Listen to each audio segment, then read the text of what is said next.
Praise Lord. നമ്മുടെ കരങ്ങൾ ഉയർത്തി കർത്താവിനെ സ്തുതിച്ചാട്ടെ. ഹല്ലേലൂയ. കർത്താവിൻ്റെ പരിശുദ്ധ നാമത്തിന് മഹത്വം ഉണ്ടാകട്ടെ. വളരെ അനുഗ്രഹിക്കപ്പെട്ട ഈ നല്ല സന്ധ്യയ്ക്കായി ദൈവത്തെ സ്തുതിക്കുന്നു. കർത്താവിൽ ബഹുമാന്യരായ ദൈവദാസന്മാർ മനോഹരമായ ഗാനങ്ങൾ പാടി നമ്മെ സന്തോഷിപ്പിച്ച പ്രിയ സഹോദരങ്ങൾ, വചന കേൾവിക്കായി തിരക്ക് പിടിച്ച ജോലികൾക്കിടയിലും സമയം കണ്ടെത്തി കടന്നു വന്ന എൻ്റെ പ്രിയ സഹോദരങ്ങൾ, പ്രത്യേകിച്ച് ഞാനാണ് പ്രസംഗിക്കുന്നത് എന്നറിഞ്ഞിട്ടും നിങ്ങൾ വന്നിട്ടുണ്ടെങ്കിൽ അത് തീർച്ചയായിട്ടും ദൈവവചനത്തെ സ്നേഹിക്കുന്നത് കൊണ്ട് തന്നെയാണ് എന്ന് ഞാൻ മനസ്സിലാക്കുന്നു.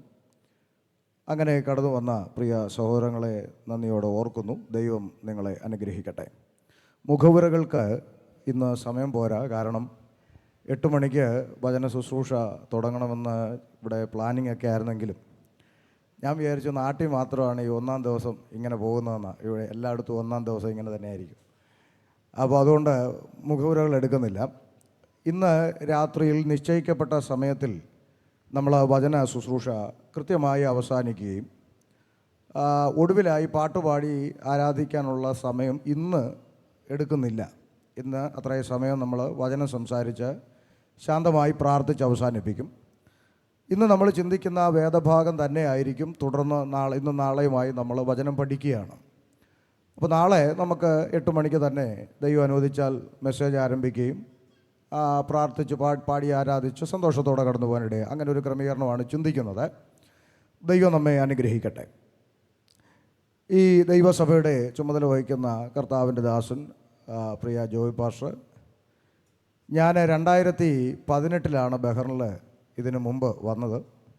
ഏതാണ്ട് 7 വർഷങ്ങൾക്ക് ശേഷമാണിപ്പോൾ വീണ്ടും ഒരു പ്രാവശ്യം കൂടെ ഇവിടെ കടന്നു വരുന്നത്. ഈ കാലത്തിനിടയിൽ മുടങ്ങാതെ 7 വർഷക്കാലവും ആ സ്നേഹവും സൗഹൃദവും കൃത്യമായി പുലർത്തി പോവുകയും ക്ഷേമം അന്വേഷിക്കുകയും വിളിക്കുകയും ഒക്കെ ചെയ്യുന്ന എൻ്റെ സഹോദരനാണ് കൊച്ചുമച്ചായൻ. അദ്ദേഹത്തിനോടുള്ള ബന്ധത്തിലാണ് വീണ്ടും ഞാൻ ഇങ്ങനെ കടന്നു വരുവാനുള്ള സാഹചര്യം ഉണ്ടായത്.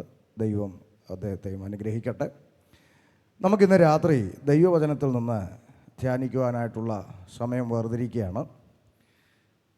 ഈ കാലഘട്ടമെന്ന് പറയുന്നത് വല്ലാത്തൊരു സാഹചര്യത്തിലൂടെയാണ് ദൈവമക്കൾ പോയിക്കൊണ്ടിരിക്കുന്നത്. നമുക്കറിയാം, ഇപ്പോൾ ഈ പ്രസൻറ്റ് കണ്ടീഷനിൽ വിശ്വാസികളായിരിക്കുന്നവർ പോലും എപ്പോഴെങ്കിലുമൊക്കെ ചിന്തിക്കുന്ന ഒരു ചിന്ത അല്ലെങ്കിൽ പറഞ്ഞു കേൾക്കുന്നത് ഇനിയിപ്പോൾ ഏത് ചർച്ചയിൽ പോകുമെന്നുള്ളതാണ്. അങ്ങനെയാണ് ചോദിക്കുന്നത്. ഇത് ഇനിയിപ്പോൾ എവിടെ പോകണമെന്നാണ് ഇപ്പോൾ കൺഫ്യൂഷനായിട്ടിരിക്കുന്നത് എന്ന് പറയാൻ അങ്ങനത്തെ ഒരു അവസ്ഥയിലേക്ക് നമ്മൾ എത്തി നിൽക്കുകയാണ്.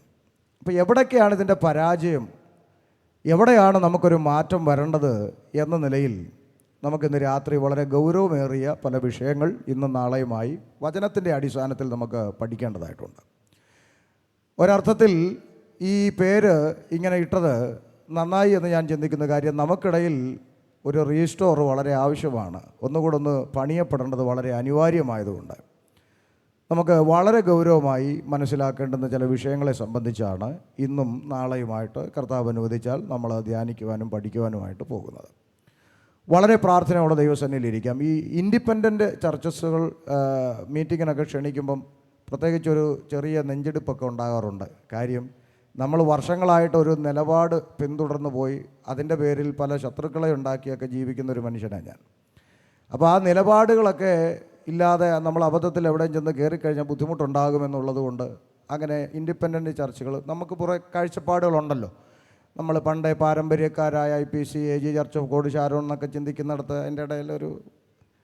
എന്നാൽ ദൈവദാസനോട് കഴിഞ്ഞ ദിവസങ്ങളിൽ ഇങ്ങനെ സംസാരിക്കുമ്പോൾ ഉപദേശപരമായ വിഷയങ്ങളെ സംബന്ധിച്ചുള്ള നിലപാടുകളെക്കുറിച്ചൊക്കെ ഞങ്ങൾ അല്പം ഒന്ന് വർത്തമാനം പറയുമ്പോൾ ഈ ദൈവസഭയും ഇവിടെ തുടങ്ങിയ കാലഘട്ടത്തിൽ എന്ന് വെച്ചാൽ കുറച്ച് കാലങ്ങൾക്ക് മുമ്പ് വരെ മറ്റൊരു നാമത്തിൽ ടാനി രഹബോത്ത് ഇൻ്റർനാഷണൽ ചർച്ച് എന്നുള്ള നിലയിലായിരുന്നു ഇത് രൂപപ്പെട്ടതെങ്കിലും അതിനകത്ത് ചില കൾട്ടുകൾ അല്ലെങ്കിൽ ഈ കാലഘട്ടത്തിലെ ചില ന്യൂ ജനറേഷൻ ട്രെൻഡുകളൊക്കെ കടന്നു വരുന്നു എന്ന് മനസ്സിലാക്കിയിട്ട് ഉപദേശത്തിന് വേണ്ടി നിൽക്കണം എന്ന നിലയിൽ അതിൽ നിന്ന് വേർപെട്ട് പെന്തക്കോസ്തിൻ്റെ അടിസ്ഥാന ഉപദേശങ്ങളിൽ തന്നെ പോയാൽ മതി എന്നൊരു തീരുമാനത്തിലാണ് രഹബോത്ത് പെന്തക്കോസ്റ്റൽ ചർച്ച് എന്ന നിലയിൽ ഈ ഒരു ക്രമീകരണത്തിലേക്ക് വന്നതെന്നൊരു വാക്ക് കർത്താവിൻ്റെ ദാസനിലൂടെ കേട്ടതിൽ ഞാൻ വളരെ സന്തോഷിക്കുന്നു. അടിസ്ഥാന ഉപദേശങ്ങൾക്ക് വേണ്ടി നിലനിൽക്കുന്ന ഒരു സഭയായി ഈ ദൈവസഭ ഈ രാജ്യത്ത് കർത്താവിൻ്റെ വരവോളം ആയിരിക്കാൻ ദൈവം സഹായിക്കട്ടെ. ഇന്ന് രാത്രിയിലെ തിരുവചന ചിന്തയ്ക്ക് ആധാരമായിട്ട് ഒരു വേദഭാഗം നമുക്ക് ധ്യാനിക്കാം. റോമാലേഖനം 5-ാം അധ്യായം അതിൻ്റെ 2-ാമത്തെ തിരുവചന ഭാഗം നമുക്ക് മൈക്കിൽ കൂടെ നിയോഗിക്കപ്പെട്ടവർ വായിച്ച് നമ്മെ കേൾപ്പിക്കും. ഇവിടെ സഹോദരന്മാരത് പ്രൊജക്റ്റിൽ നമ്മളെ കാണിക്കുകയും ചെയ്യും. അതുകൊണ്ട് ആരും കുനിഞ്ഞിരിക്കരുത്. പുസ്തകത്തിലുള്ളത് തന്നെ പ്രസംഗിക്കുള്ളൂ. പുസ്തകത്തിൽ ഇല്ലാത്തതൊന്നും ഞാൻ പറയുന്ന ആളല്ല എന്ന് നിങ്ങൾക്ക് നന്നായി അറിയാം. അതുകൊണ്ട് ആ വേദഭാഗം റോമാലേഖനം 5-ാം അധ്യായം 2-ാം വാക്യം ഒന്ന് ആദ്യം വായിച്ചു കേൾക്കാം. വായിച്ചാട്ടെ. നാം നിൽക്കുന്ന ഈ കൃപയിലേക്ക് നമുക്ക് അവൻ മൂലം വിശ്വാസത്താൽ പ്രവേശനവും ലഭിച്ചിരിക്കുന്നു. മതി മതി മതി മതി ശ്രദ്ധിച്ചാട്ടെ. നാം നിൽക്കുന്ന ഈ കൃപയിലേക്ക് നമുക്ക് അവൻ മൂലം, ആ പദം സൂചിപ്പിക്കുന്നത് യേശുക്രിസ്തു മൂലം എന്നാണ്. യേശുക്രിസ്തു മൂലം വിശ്വാസത്താൽ പ്രവേശനം ലഭിച്ചിരിക്കുന്നു എന്നാണ് നമ്മൾ വായിച്ചത്. അങ്ങനെ പ്രവേശിക്കപ്പെട്ടതുകൊണ്ടാണ് നമ്മളെല്ലാം ഇന്ന് കൃപയാൽ ഇതിൻ്റെ അകത്തായിരിക്കുന്നത്. ദൈവത്തിന് സ്തോത്രം. അപ്പോൾ ഈ വിശ്വാസ ജീവിതത്തിലേക്ക് കൃപയാൽ നമ്മൾ പ്രവേശിച്ചു. അതിനുവേണ്ടി ഒരു മുതൽ മുടക്കും നമ്മുടെ ഭാഗത്തു നിന്നുണ്ടായില്ല. ഒരു നാണയത്തൊട്ട് കൊടുത്തില്ല, 1 കിലോമീറ്റർ നടന്നില്ല, ഒരു മെഴുകുതിരി കത്തിച്ചില്ല, നേർച്ച കാഴ്ചാദികൾ ഒന്നും ചെയ്തില്ല. കൃപയാൽ കർത്താവിലുള്ള വിശ്വാസം മൂലം നമ്മൾ രക്ഷയുടെ അനുഭവത്തിലേക്ക് കടന്നു വരുവാൻ ദൈവം നമ്മെ സഹായിച്ചു. എന്നാൽ ഇന്നിൻ്റെ കാലഘട്ടം, ഈ കാലഘട്ടത്തിൻ്റെ ഏറ്റവും വലിയൊരു വിപത്ത് എന്താണെന്ന് ചോദിച്ചു കഴിഞ്ഞാൽ, ഇന്ന് നാം നിൽക്കുന്നത് ഈ കൃപയുടെ അകത്ത് തന്നെയാണോ ഈ കൃപയ്ക്ക് പുറത്താണോ എന്നുള്ളത് പരിശോധിക്കപ്പെടേണ്ട ഒരു കാലഘട്ടത്തിൽ നമ്മളെത്തി നിൽക്കുകയാണ്. എന്തുകൊണ്ടാണ് അങ്ങനെ പറയാൻ കാരണം, ഈ കൃപയിലേക്ക് കടന്നു വന്നു എന്നുള്ളത് കൊണ്ട് എങ്ങനെയോ നമ്മുടെ ഉള്ളിൽ പതിഞ്ഞു പോയൊരു ചിന്തയുണ്ട്. ആ പതിഞ്ഞു പോയൊരു ചിന്ത എന്ന് പറഞ്ഞാൽ, നമ്മൾ രക്ഷിക്കപ്പെട്ടു, സ്നാനപ്പെട്ടു, അന്യഭാഷ പറഞ്ഞു, ആരാധിക്കുന്നു. What is next? ഇനി എന്താ? ഇനി എന്താന്ന് ചോദിച്ചാൽ നമ്മുടെ ഉള്ളിലെല്ലാം പതിഞ്ഞു കിടക്കുന്ന ഒരു ചിത്രം എന്താ? പറ. നീ കർത്താവ് വരുന്നു, നമ്മൾ പോന്നു. എങ്ങനെയാണ് പോന്നെ? പ്രാക്കളെ പോലെ നമ്മൾ ഇങ്ങനെ, നമുക്ക് ഒരു പ്രത്യേക സന്തോഷമാണ്. പിന്നെ ചിലർ പറയും, ഈ മാഗ്നറ്റ് കൊണ്ടുവന്ന് കാണിക്കുമ്പോൾ ഇരുമ്പും തുരുമ്പും ചാടി ഒട്ടിപ്പിടിക്കുന്ന പോലെ നമ്മൾ കർത്താവിൻ്റെ കാഹളം ധ്വനിക്കുമ്പോൾ ഇങ്ങനെ പറന്നു പോകും. നല്ലതാണ്, ഇതൊക്കെ നല്ലതാണ്. ഈ ചിന്ത നമ്മുടെ അകത്ത് എവിടെയോ അങ്ങ് വല്ലാണ്ട് പതിഞ്ഞപ്പോൾ സംഭവിച്ച എന്താണെന്ന് ചോദിച്ചാൽ, വിശ്വാസ ജീവിതത്തിൻ്റെ ഗൗരവം അങ്ങ് നഷ്ടപ്പെട്ടു. നിങ്ങളുടെ ഏത് പള്ളിക്കാരാ? ഞങ്ങൾ കത്തോലിക്കരാ. അപ്പം നിങ്ങളോ? ഞങ്ങൾ മാർത്തോമക്കാർ. നിങ്ങളോ? ഞങ്ങൾ യാക്കോബക്കാർ. നിങ്ങളോ? ഞങ്ങൾ പെന്തക്കോസ്തുകാർ. അപ്പോൾ പള്ളികളിൽ ഒന്നായി നമ്മൾ മാറി. നിങ്ങൾ എത്ര പേര് യോജിക്കുമെന്ന് എനിക്കറിയില്ല, എന്നാലും സത്യത. ഒരു പള്ളിക്കാരെന്ന നിലയിലേക്ക് വേർപെട്ട ജനം മാറ്റപ്പെട്ട ഒരു അവസ്ഥയിലാണ് ഇന്ന് ഈ സമൂഹം മുന്നോട്ട് പോയിക്കൊണ്ടിരിക്കുന്നത്. അതിൻ്റെ അപ്പുറത്ത് രക്ഷയുടെ അനുഭവത്തിലേക്ക് കടന്നു വന്ന ദൈവമക്കൾക്ക് മറ്റു ഉത്തരവാദിത്തങ്ങളൊന്നും തന്നെ ഇല്ലേ? ഇനി കർത്താവ് വരികയും നമ്മൾ പോവുകയും ചെയ്യുന്നൊരു അങ്ങനെ ഒരു ചിത്രമാണോ വിശുദ്ധ വേദപുസ്തകം നമ്മളെ പഠിപ്പിക്കുന്നത് എന്നുള്ളത് നമ്മൾ അക്കമിട്ട് പഠിക്കുവാനായിട്ട് പോവുകയാണ്. അതുകൊണ്ട് വളരെ ഏകാഗ്രതയോടെ ദൈവസന്നിധിയിലിരിക്കണം. കാരണം ഈ ദൈവവചനം ധ്യാനിക്കുകയും പഠിക്കുകയും ചെയ്യുന്നത് ഇച്ചിരി ബുദ്ധിമുട്ടുള്ള കാര്യമാണ്. ഇനി ചാടി തുള്ളി മറിഞ്ഞ് പിന്നെ 2 പേരെ തള്ളിയിട്ട് നടുപൊടിക്കുന്നതൊക്കെ സിമ്പിളാണ്, അതൊക്കെ ആർക്കും പറ്റുന്ന കാര്യം. പക്ഷേ ദൈവവചനം ധ്യാനിക്കുക എന്ന് പറയുന്നത് വളരെ ബുദ്ധിമുട്ടാണ്. കാരണം ദൈവമുണ്ട് എന്ന് വിശ്വസിക്കുന്ന ഒരു വ്യക്തി അതുപോലെ തന്നെ വിശ്വസിക്കേണ്ടുന്ന ഒരു യാഥാർത്ഥ്യം തന്നെയാണ് പിശാച് എന്ന് പറയുന്ന ഒരു യാഥാർത്ഥ്യം. അതുണ്ട്. പക്ഷേ ഈ പിശാച് പേടിക്കുന്ന ഒരൊറ്റ ആയുധമേ ഈ പുസ്തകം നമ്മളെ പരിചയപ്പെടുത്തുന്നുള്ളൂ. എന്താണെന്നറിയോ? ദൈവത്തിൻ്റെ വചന. വേറെ ഒന്നും കണ്ട് പിശാച് പേടിക്കുമെന്ന് നിങ്ങൾ ചിന്തിക്കരുത്. ഞങ്ങളെ ചർച്ചിൽ ഇന്ന് ഭയങ്കര ഉണർവായിരുന്നു. ഇന്ന് ഭയങ്കര ഉണർവായിരുന്നു. ഇന്ന് 2 പേര് വീണു എന്നൊക്കെ പറയുന്ന കേൾക്കാറുണ്ട് നാട്ടിൽ. 2 പേര് വീണതാണ് ഉണർവെന്ന് പറയുന്ന ഒരു ഗതികേട് പോട്ടെ.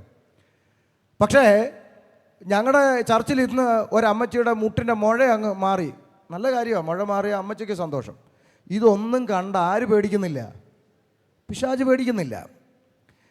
അതിന് ഏറ്റവും വ്യക്തമായ ഒരു തെളിവ് ദൈവവചനത്തിൻ്റെ ആധികാരികതയെക്കുറിച്ച് പറയാൻ വേണ്ടിയാണ് 1-2 കാര്യങ്ങൾ പറയുന്നത്. നോക്കൂ, സാക്ഷാൽ ദൈവമായ യേശുക്രിസ്തുവിൻ്റെ മുമ്പിൽ വന്ന് വെല്ലുവിളിച്ചു ആര്? പിശാച്. 3 കാര്യങ്ങൾ ആവശ്യപ്പെട്ടു. Sunday class കുഞ്ഞുങ്ങൾക്കറിയാമല്ലോ. 3 കാര്യം. എന്താ പറഞ്ഞേ? നീ ദൈവപുത്രനാണെങ്കിൽ ഈ കല്ല് അപ്പമായി തീരുക, പിന്നെ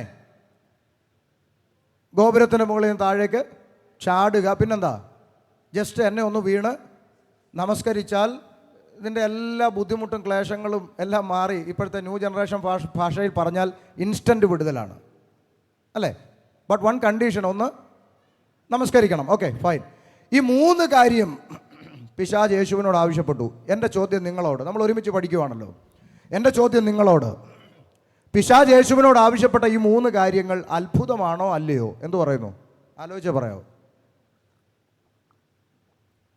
മലയാളി എവിടെ പോയാലും മലയാളിയാന്നുള്ള മിണ്ടുന്നില്ല. അത്ഭുതമാണോ അല്ലയോ? എന്തെങ്കിലും പറ. നിങ്ങളാരും ഇതിനു മുമ്പ് കേട്ടിട്ടില്ല. നിങ്ങളുടെ ജോബി പാസ്റ്റർ ചർച്ചിൻ്റെ വെളിയിൽ ഇറങ്ങി 5-6 കല്ല് വാരി മേശപ്പുറത്ത് കൊണ്ടിട്ടിട്ട് യേശുവിൻ്റെ നാമത്തിൽ അപ്പമാകാൻ പറയും. ഉടനെ ആവി പറക്കുന്ന അപ്പമായി അത് മാറുക. അത്ഭുതമാണോ അല്ലയോ? അത് തന്നെയല്ലേ ഞാൻ ചോദിച്ചേ? മിണ്ടുന്നില്ല. അപ്പോൾ വാട്ട് എ വണ്ടർഫുൾ മിറക്കിൾ, അല്ലേ? അങ്ങനല്ലേ പറയുക? പിന്നെ ഈ മനുഷ്യനെ ഇവിടെ കാണാൻ കിട്ടുമോ? അടുത്ത ആഴ്ച പിന്നെ അമേരിക്ക, അത് കഴിഞ്ഞ് ഇങ്ങനെ അങ്ങ് പോവാം. അപ്പോൾ ഇത്രയും വണ്ടർഫുൾ മിറക്കിൾ ചെയ്യാൻ ആവശ്യപ്പെട്ടത് ആരാണെന്നാണ് എൻ്റെ ചോദ്യം. പിശാച്. പുള്ളിക്ക് അതിനോട് പണക്കമുണ്ടോ? ഇനി ഇവിടുത്തെ ഒരു 10 നില ബിൽഡിങ്ങിൻ്റെ, ഹീരാ പ്ലാസയുടെ ഏതെങ്കിലും ഒരു ബിൽഡിങ്ങിൻ്റെ മുകളിൽ കയറിയിട്ട് പാസ്റ്റർ പറയാം യേശുവിൻ്റെ നാമത്തിൽ ഞാൻ ചാടുക, ദൂതന്മാരനെ പിടിച്ചോളൂ എന്ന് പറഞ്ഞ് ചാടി, പുള്ളി താഴെ വന്നു, ഒന്നും പറ്റിയില്ല. അത്ഭുതമാണോ അല്ലയോ? അത്ഭുതം ചെയ്യാൻ ആവശ്യപ്പെട്ടത് ആര്? തലേ കയറുന്നുണ്ടോ? പിശാച്. 3, ഒരാൾ ചിന്തിക്കുക യേശുവിന് പുറകെ 8-10 വർഷമായി നടക്കുന്നു, ദുരിതം ഒഴിഞ്ഞിട്ടൊരു നേരമില്ല, കടബാധ്യത, ലോണ്, എനിക്കിതൊന്നും വയ്യ. ഒരു കാര്യം ചെയ്യും, പുള്ളി ഇവിടെ പോയി ഒരു സൂപ്പർ ലോട്ടോ ബമ്പർ 25 കോടിയുടെ എടുത്തു. എന്നിട്ട് ഒരു വിഗ്രഹത്തിൻ്റെ മുമ്പിൽ ചെന്നിട്ട് പറഞ്ഞു യേശുവിൻ്റെ പുറകെ നടന്നു കുറേ കാലമായി, നീ എങ്കിലും എന്നെ ഒന്ന് സഹായിക്കുമെന്ന് പറഞ്ഞിട്ട് ഒന്ന് നമസ്കരിച്ചു. വൈകിട്ട് റിസൾട്ട് വന്നപ്പോൾ 25 കോടി പുള്ളിക്ക്. അത്ഭുതമാണോ അല്ലയോ? പുള്ളിയുടെ എല്ലാ വിഷയവും മാറി. അത്ഭുതമാണോ? ആവശ്യപ്പെട്ടതാരാ? പിശാച്. എന്നാൽ ഇത് കേട്ടിട്ട് കർത്താവ് എന്ത് ചെയ്തു എന്ന് ചിന്തിച്ചിട്ടുണ്ടോ? കർത്താവ് ഇത് കേട്ട ഉടനെ പിതാവേ ഞാൻ ദൈവപുത്രനാണെന്ന് ഇവൻ്റെ മുമ്പിൽ ഇപ്പോൾ ഇവിടെ തെളിയിക്കപ്പെടേണ്ടതിന് ഇപ്പോൾ തന്നെ ഈ കല്ല് അപ്പമാകട്ടെന്ന് കൽപ്പിക്കുന്നു, ഇങ്ങനെ വല്ലതും പറഞ്ഞോ? നിങ്ങളൊക്കെ ബൈബിൾ അറിയുന്നവരാണെന്ന് എനിക്കറിയാം. ഇങ്ങനെ വല്ലതും കർത്താവ് പറഞ്ഞോ? പറഞ്ഞില്ല. കഴിവില്ലാത്തതുകൊണ്ടാണോ പറയാഞ്ഞേ? അല്ല. പകരം ഒരു വചനമെടുത്ത് അവൻ്റെ നെഞ്ചിൻ്റെ നേരെ തൊടുക്കുക. മനുഷ്യൻ അപ്പം കൊണ്ട് മാത്രമല്ല, ദൈവത്തിൻ്റെ വായിൽ നിന്ന് വരുന്ന സകല വചനത്താലും ജീവിക്കുന്നു എന്ന് എഴുതിയിരിക്കുന്നു. അപ്പോൾ അതാ പോയിന്റ്, എഴുതിയിരിക്കുന്നുവല്ലോ. അപ്പം എഴുതിയിരിക്കുന്നു എന്ന് പിശാചിനോട് പറയണമെങ്കിൽ കുറഞ്ഞ പക്ഷം അത് ന്യായപ്രമാണ ചുരുളിൽ എഴുതിയിട്ടുണ്ടെന്ന് അറിയണ്ടേ? അറിയാതെ പറയാൻ പറ്റുമോ? ഇല്ല. അപ്പോൾ അറിയണമെങ്കിൽ എന്ത് ചെയ്യണം? വായിക്കണം. അതല്ലേ ഇന്നത്തെ പരാജയം. ഇന്ന് നമ്മുടെ ജീവിതത്തിൻ്റെ നേരെ വരുന്ന ഏതൊരു പ്രതിസന്ധിയും തരണം ചെയ്യാനുള്ള ആയുധം പുസ്തകത്തിലുണ്ട്, വചനമുണ്ട്. പക്ഷെ അത് എവിടെ കിടക്കും നമുക്കറിയില്ല. നമുക്കറിയുന്ന കുറേ വാക്യങ്ങൾ നമ്മൾ വരയിട്ട് വെച്ചിട്ടുണ്ട്. ഞങ്ങൾ തീയിലും വെള്ളത്തിലും കൂടെ കിടക്കേണ്ടി വന്നു എങ്കിൽ നീ ഞങ്ങളെ സമൃദ്ധിയിൽ വരാ. ദൈവത്തെ സ്നേഹിക്കുന്നവർക്ക് നിർണയപ്രകാരം വിളിക്കപ്പെട്ടവർക്ക് സകലവും നന്മയ്ക്കായി വരാ. അവർ തങ്ങളുടെ കഷ്ടതയിൽ യഹോവയോട് നിലവിളിച്ചു, അവൻ അവരെ വിശാല സ്ഥലത്താക്കി വരാ. ഇതെല്ലാം നമ്മൾ വരയിട്ട് വെക്കും. ഉണ്ടെന്നില്ല. തുടക്കത്തിലെ കല്ലുകടിയാണെന്ന് അല്ല. ഞാൻ ഏത് സമയത്തും ഏത് സാഹചര്യത്തിൽ ഏത് രാജ്യത്തും എവിടെയും ദൈവവചനം പ്രസംഗിക്കുന്നതിൻ്റെ പിന്നിൽ എൻ്റെ ഹൃദയത്തിൻ്റെ അകത്ത് ദൈവം സാക്ഷിയായ ഒരൊറ്റ ആഗ്രഹമേ ഉള്ളൂ. എൻ്റെ മുന്നിലിരിക്കുന്നവർ ഒരാൾ പോലും നഷ്ടപ്പെടാതെ കർത്താവിൻ്റെ സന്നിധിയിൽ എത്തണം. അതിന് എൻ്റെ പ്രസംഗം ഉതകുമെങ്കിൽ മനസ്സ് നിറയും സ്വർഗത്തിലെ ദൈവത്തിന് മഹത്വം. അപ്പോൾ എന്തുകൊണ്ട് നമ്മൾ ചിന്തിക്കണം, എന്തുകൊണ്ട് ദൈവവചനത്തിന് ഇത്രയും പ്രാധാന്യം? ഈ ദൈവവചനമാണ് ഈ പിശാച് ഭയപ്പെടുന്ന ആയുധം. അതിനി ബൈബിളിൽ നിന്ന് മറ്റൊരു തെളിവ് പുതിയ നിയമത്തിൽ തരാം. എടുക്കണ്ട. എഫേസ്യ ലേഖനം പഠിക്കുമ്പോൾ നമുക്ക് അറിയുന്ന കാര്യമാണ്. എടുക്കാനുള്ളതൊക്കെ ഇഷ്ടം പോലെ ഇനിയുണ്ട്, നമുക്ക് എടുക്കാം. എഫേസ്യ ലേഖനം 6-ാം അധ്യായം പഠിക്കുമ്പോൾ പിശാചിൻ്റെ തന്ത്രങ്ങളോട് എതിർത്ത് നിൽക്കാൻ കഴിയേണ്ടതിന് ദൈവത്തിൻ്റെ സർവായുധ വർഗം ധരിക്കാൻ എഴുതിയിട്ടുണ്ട്, ശരിയല്ലേ? അവിടെ ആയുധ വർഗത്തെക്കുറിച്ചൊരു പിന്നെ ഇത് കൊടുത്തിട്ടുണ്ട്, ലിസ്റ്റ്. എന്താണ്? ശിരസ്ത്രം, പറഞ്ഞോ. അരയ്ക്ക് സത്യം കിട്ടിയോ? അരയ്ക്ക് സത്യം, നീതി എന്ന കവചം ധരിച്ചു. കണ്ടോ? അപ്പം ബെൽറ്റ്, സത്യം, കവചം, നീതി, കവചം. അടുത്തത് സമാധാന സുവിശേഷത്തിനായുള്ള ഒരുക്കം കാലിന് ചെരുപ്പാക്കി. കാലിന്റെ ചെരുപ്പ്. അടുത്തത് എല്ലാറ്റിനും മീതെ ദുഷ്ടന്റെ തീയമ്പുകളെ ഒക്കെയും കെടുക്കുവാൻ തക്ക വിശ്വാസം എന്ന പരിച എടുത്തും പരിച. അപ്പം ബെൽറ്റ്, കവചം, പരിച, ചെരുപ്പ്. അടുത്തത് രക്ഷ എന്ന ശിരസ്ത്രവും. അപ്പൊ തലയിൽ ശിരസ്ത്രം, രക്ഷ എന്ന ശിരസ്ത്രം. ദൈവവചനം എന്ന ആത്മാവിന്റെ വാളും കൈക്കൊള്ളുവീൻ. അപ്പൊ ശ്രദ്ധിച്ചേ, ആദ്യം പറഞ്ഞ അത്രയും ലിസ്റ്റുകളും പ്രതിരോധിക്കാനുള്ളതാണ്. ശത്രുവിൻ്റെ അമ്പുകൾ നമ്മുടെ ശരീരത്തിൽ മുറിവേൽപ്പിക്കാതിരിക്കാൻ പ്രതിരോധിക്കാനുള്ളതാണ്. എന്തൊക്കെ? ചെരുപ്പ്, ബെൽറ്റ്, കവചം, പരിച, ശിരസ്ത്രം. ഇതെല്ലാം പ്രതിരോധമാണ്. മറിച്ച് തിരിച്ചടിക്കാൻ, പ്രതികരിക്കാൻ നമുക്ക് തന്നിട്ടുള്ള ഒരൊറ്റ ആയുധമേ ആ ലിസ്റ്റിലുള്ളൂ. എന്താണ്? ദൈവവചനം എന്ന ആത്മാവിൻ്റെ വാൾ. അത് മനസ്സിലാക്കണം. അതുകൊണ്ടാണ് രക്ഷിക്കപ്പെട്ട ദൈവകുഞ്ഞുങ്ങൾ എല്ലാ കാലത്തും ദൈവവചനത്തിന് 1-ാം സ്ഥാനം കൊടുക്കുന്നത്.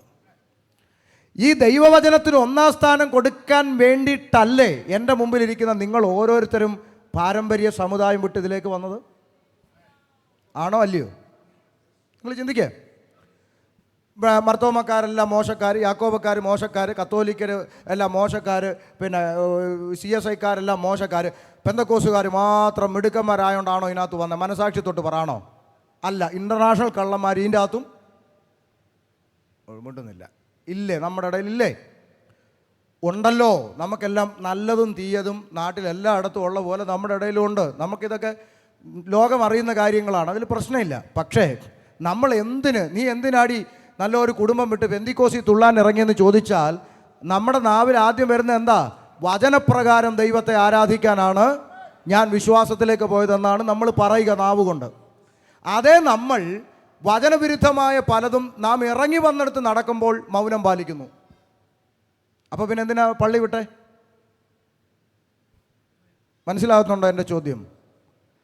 വചനവിരുദ്ധമായത് ഞാൻ ജനിച്ചു വളർന്ന യാക്കോബയിൽ കണ്ടിട്ട് എനിക്ക് സഹിക്കാൻ മേല, അത് വിട്ടിട്ട് ഞാൻ ഇവിടെ വരുന്നു. ഇവിടെ വചനവിരുദ്ധമായ ഒരു കാര്യം കാണുമ്പോൾ നമ്മൾ മൗനം പാലിച്ച് സ്വോത്രം പറഞ്ഞ് എഴുന്നേറ്റ് പോകാനാണെങ്കിൽ പിന്നെ നമ്മൾ എന്തിന് പള്ളി വിട്ടു എന്നാണ് എൻ്റെ ചോദ്യം. അപ്പോൾ എന്താണ് മാറ്റം വരേണ്ടത്? നമ്മൾ ദൈവവചനത്തിലേക്ക് മടങ്ങി വരണം. വചനത്തിന് വിരുദ്ധമായത് എവിടെ കണ്ടാലും ആര് ചെയ്താലും ആര് പറഞ്ഞാലും അത് തെറ്റാണ് എന്ന് പറയാനുള്ളൊരു നിലപാടാണ് ദൈവ പൈതലിൻ്റെ ആ ഭാഗത്തുനിന്നും ദൈവം പ്രതീക്ഷിക്കുന്നത്.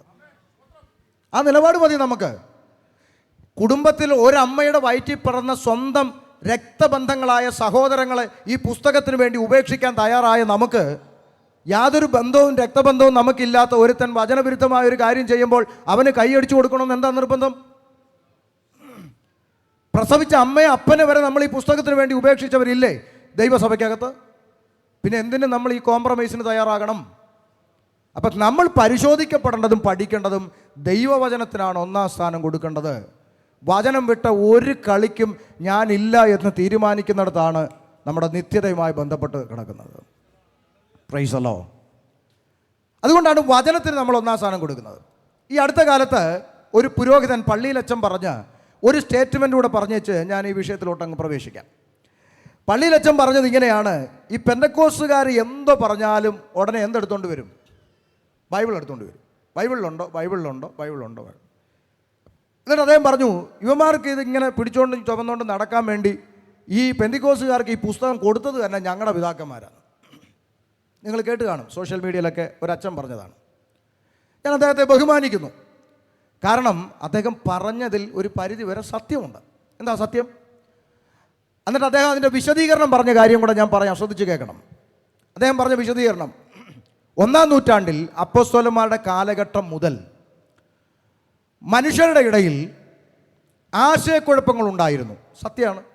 എന്താണ് ആശയക്കുഴപ്പത്തിൻ്റെ കാരണം? അദ്ദേഹം പറഞ്ഞ വാക്കുകളാണ്: ദൈവത്തിൻ്റെ വചനം, ദൈവം അരുളി ചെയ്ത ദൈവത്തിൻ്റെ അരുളപ്പാടുകൾ കൂടാതെ ആ കാലഘട്ടത്തിൽ മാനുഷിക കൽപ്പനകളും, ശ്രദ്ധിക്കൂ, മാനുഷിക കൽപ്പനകളും ദുരുപദേശങ്ങളും പരീശന്മാരുടെ കള്ള എഴുത്തുകോലുകളും കൂടിക്കലർന്നിട്ട് ജനത്തിനിടയിൽ എന്തുണ്ടായി?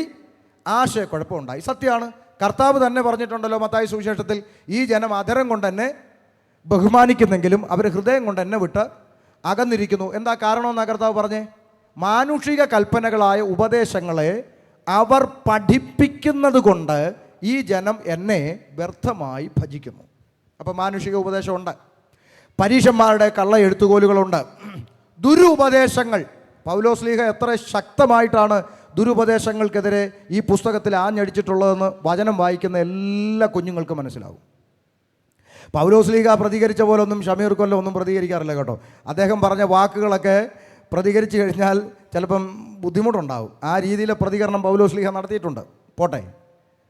അപ്പോൾ ഇങ്ങനെ ആശയക്കുഴപ്പം ജനത്തിൻ്റെ ഇടയിൽ വന്നപ്പോൾ അച്ഛൻ പറഞ്ഞ വാക്കാണ്, ഞങ്ങളുടെ സഭാപിതാക്കന്മാർ സുനഹദോസ് വിളിച്ചു കൂട്ടി ജനത്തിനിടയിലെ കൺഫ്യൂഷൻ മാറുവാൻ ദൈവത്തിൻ്റെ അരുളപ്പാടുകൾ ഏതാണെന്ന് പ്രാർത്ഥിച്ചവർ ഒരുമിച്ച് ദൈവാലോചന പ്രാപിച്ച് കള്ള എഴുത്തുകളും, ശ്രദ്ധിക്കൂ, കള്ള എഴുത്തുകളും ദുരുപദേശങ്ങളും മാനുഷിക നിയമങ്ങളും ഒക്കെ തള്ളിക്കളയണമെന്ന് തീരുമാനിച്ചു. ദൈവത്തിൻ്റെ അരുളപ്പാട് മാത്രം കൈക്കൊള്ളണമെന്ന് തീരുമാനിച്ചു. അങ്ങനെ തള്ളേണ്ടതെല്ലാം തള്ളി, കേൾക്കണേ, തള്ളേണ്ടതെല്ലാം തള്ളി കൊള്ളേണ്ടത് മാത്രം കൈക്കൊണ്ട് ഞങ്ങളുടെ പിതാക്കന്മാരാണ് ഇന്ന് കാണുന്ന രൂപത്തിൽ ഈ പുസ്തകം ഇങ്ങനെയാക്കി നിങ്ങൾക്ക് അങ്ങോട്ട് തന്നത് എന്ന് അച്ഛൻ പറഞ്ഞപ്പോൾ കുഞ്ഞാടുകളെല്ലാം ഇരുന്ന് ഭയങ്കര കയ്യടിയും. സന്തോഷം, പെന്തക്കോസ്തുകാരെ പറഞ്ഞുകൊണ്ട് സന്തോഷമാണ്. അദ്ദേഹം പറഞ്ഞ ആ സ്റ്റേറ്റ്മെൻറ്റ് അതുവരെയുള്ള കാര്യം ഞാൻ അംഗീകരിക്കുന്നു, സത്യമാണ്, ശരിയാണ്. അതിൻ്റെ കൂടെ ഒരു വാചകവും കൂടെ ചേർത്തേച്ച് നമുക്ക് വിഷയത്തിലോട്ട് വരാം. അപ്പോൾ ചുരുക്കി പറഞ്ഞാൽ പുരോഹിതൻ്റെ വാക്കുകൾ അനുസരിച്ച് ഒരു കാര്യം നമുക്കിപ്പോൾ ഉറപ്പിക്കാം. എന്താണ്? ഇന്ന് ഈ പുസ്തകത്തിൽ തള്ളേണ്ടതൊന്നും ഇല്ല. മനസ്സിലായോ? ഇന്ന് ഈ പുസ്തകത്തിൽ തള്ളേണ്ടതൊന്നും ഇല്ല, കൊള്ളേണ്ടത് മാത്രമേ ഇതിൻ്റെ അകത്തുള്ളൂ. തള്ളേണ്ടതല്ല അന്നേ പിതാക്കന്മാർ തന്നെ എന്ത് ചെയ്തു? തള്ളി. ഇന്ന് ഈ പുസ്തകത്തിൽ ദൈവത്തിൻ്റെ അരുളപ്പാടുകൾ മാത്രമേ ഉള്ളൂ. അതുകൊണ്ടാണ് പെന്തക്കോസ്തുകാർ എന്ത് പറഞ്ഞാലും എന്തെടുത്തുകൊണ്ട് വരുന്നത്? ബൈബിൾ എടുത്തുകൊണ്ട് വരുന്നത്. അതുകൊണ്ട് ഞാൻ എൻ്റെ കേൾവിക്കാരായിരിക്കുന്ന ഈ മീഡിയയിലൂടെ കാണുന്നവരോടും വന്നിരിക്കുന്നവരോടും പറയുന്നത്, ആരെന്തും എങ്ങനൊക്കെ പറഞ്ഞാലും നമ്മുടെ അവസാനത്തെ വാക്ക് വിശുദ്ധ വേദപുസ്തകമായിരിക്കട്ടെ. അല്ലാതെ സാമുദായികക്കാരോ മറ്റുള്ള ഇതര സംഘടനകളോ ഒന്നും മോശമായിട്ടല്ല നമ്മൾ വേർപെട്ട് ദൈവത്തെ ആരാധിക്കാൻ ഇറങ്ങിയത്. ഈ പുസ്തകം എന്ത് പറയുന്നു അതാണ് നമുക്ക് ആധാരം. അങ്ങനെയെങ്കിൽ റോമാലേഖനം 5-ാം അധ്യായം 2-ാം വാക്യത്തിൽ നമ്മൾ വായിച്ച ഇതേ തിരുവെഴുത്തിലെ വേദഭാഗം നമ്മളെ പഠിപ്പിക്കുന്നു, നാം വിശ്വാസത്താൽ സൗജന്യമായി കൃപയിലേക്ക് നമ്മൾ പ്രവേശിച്ചു.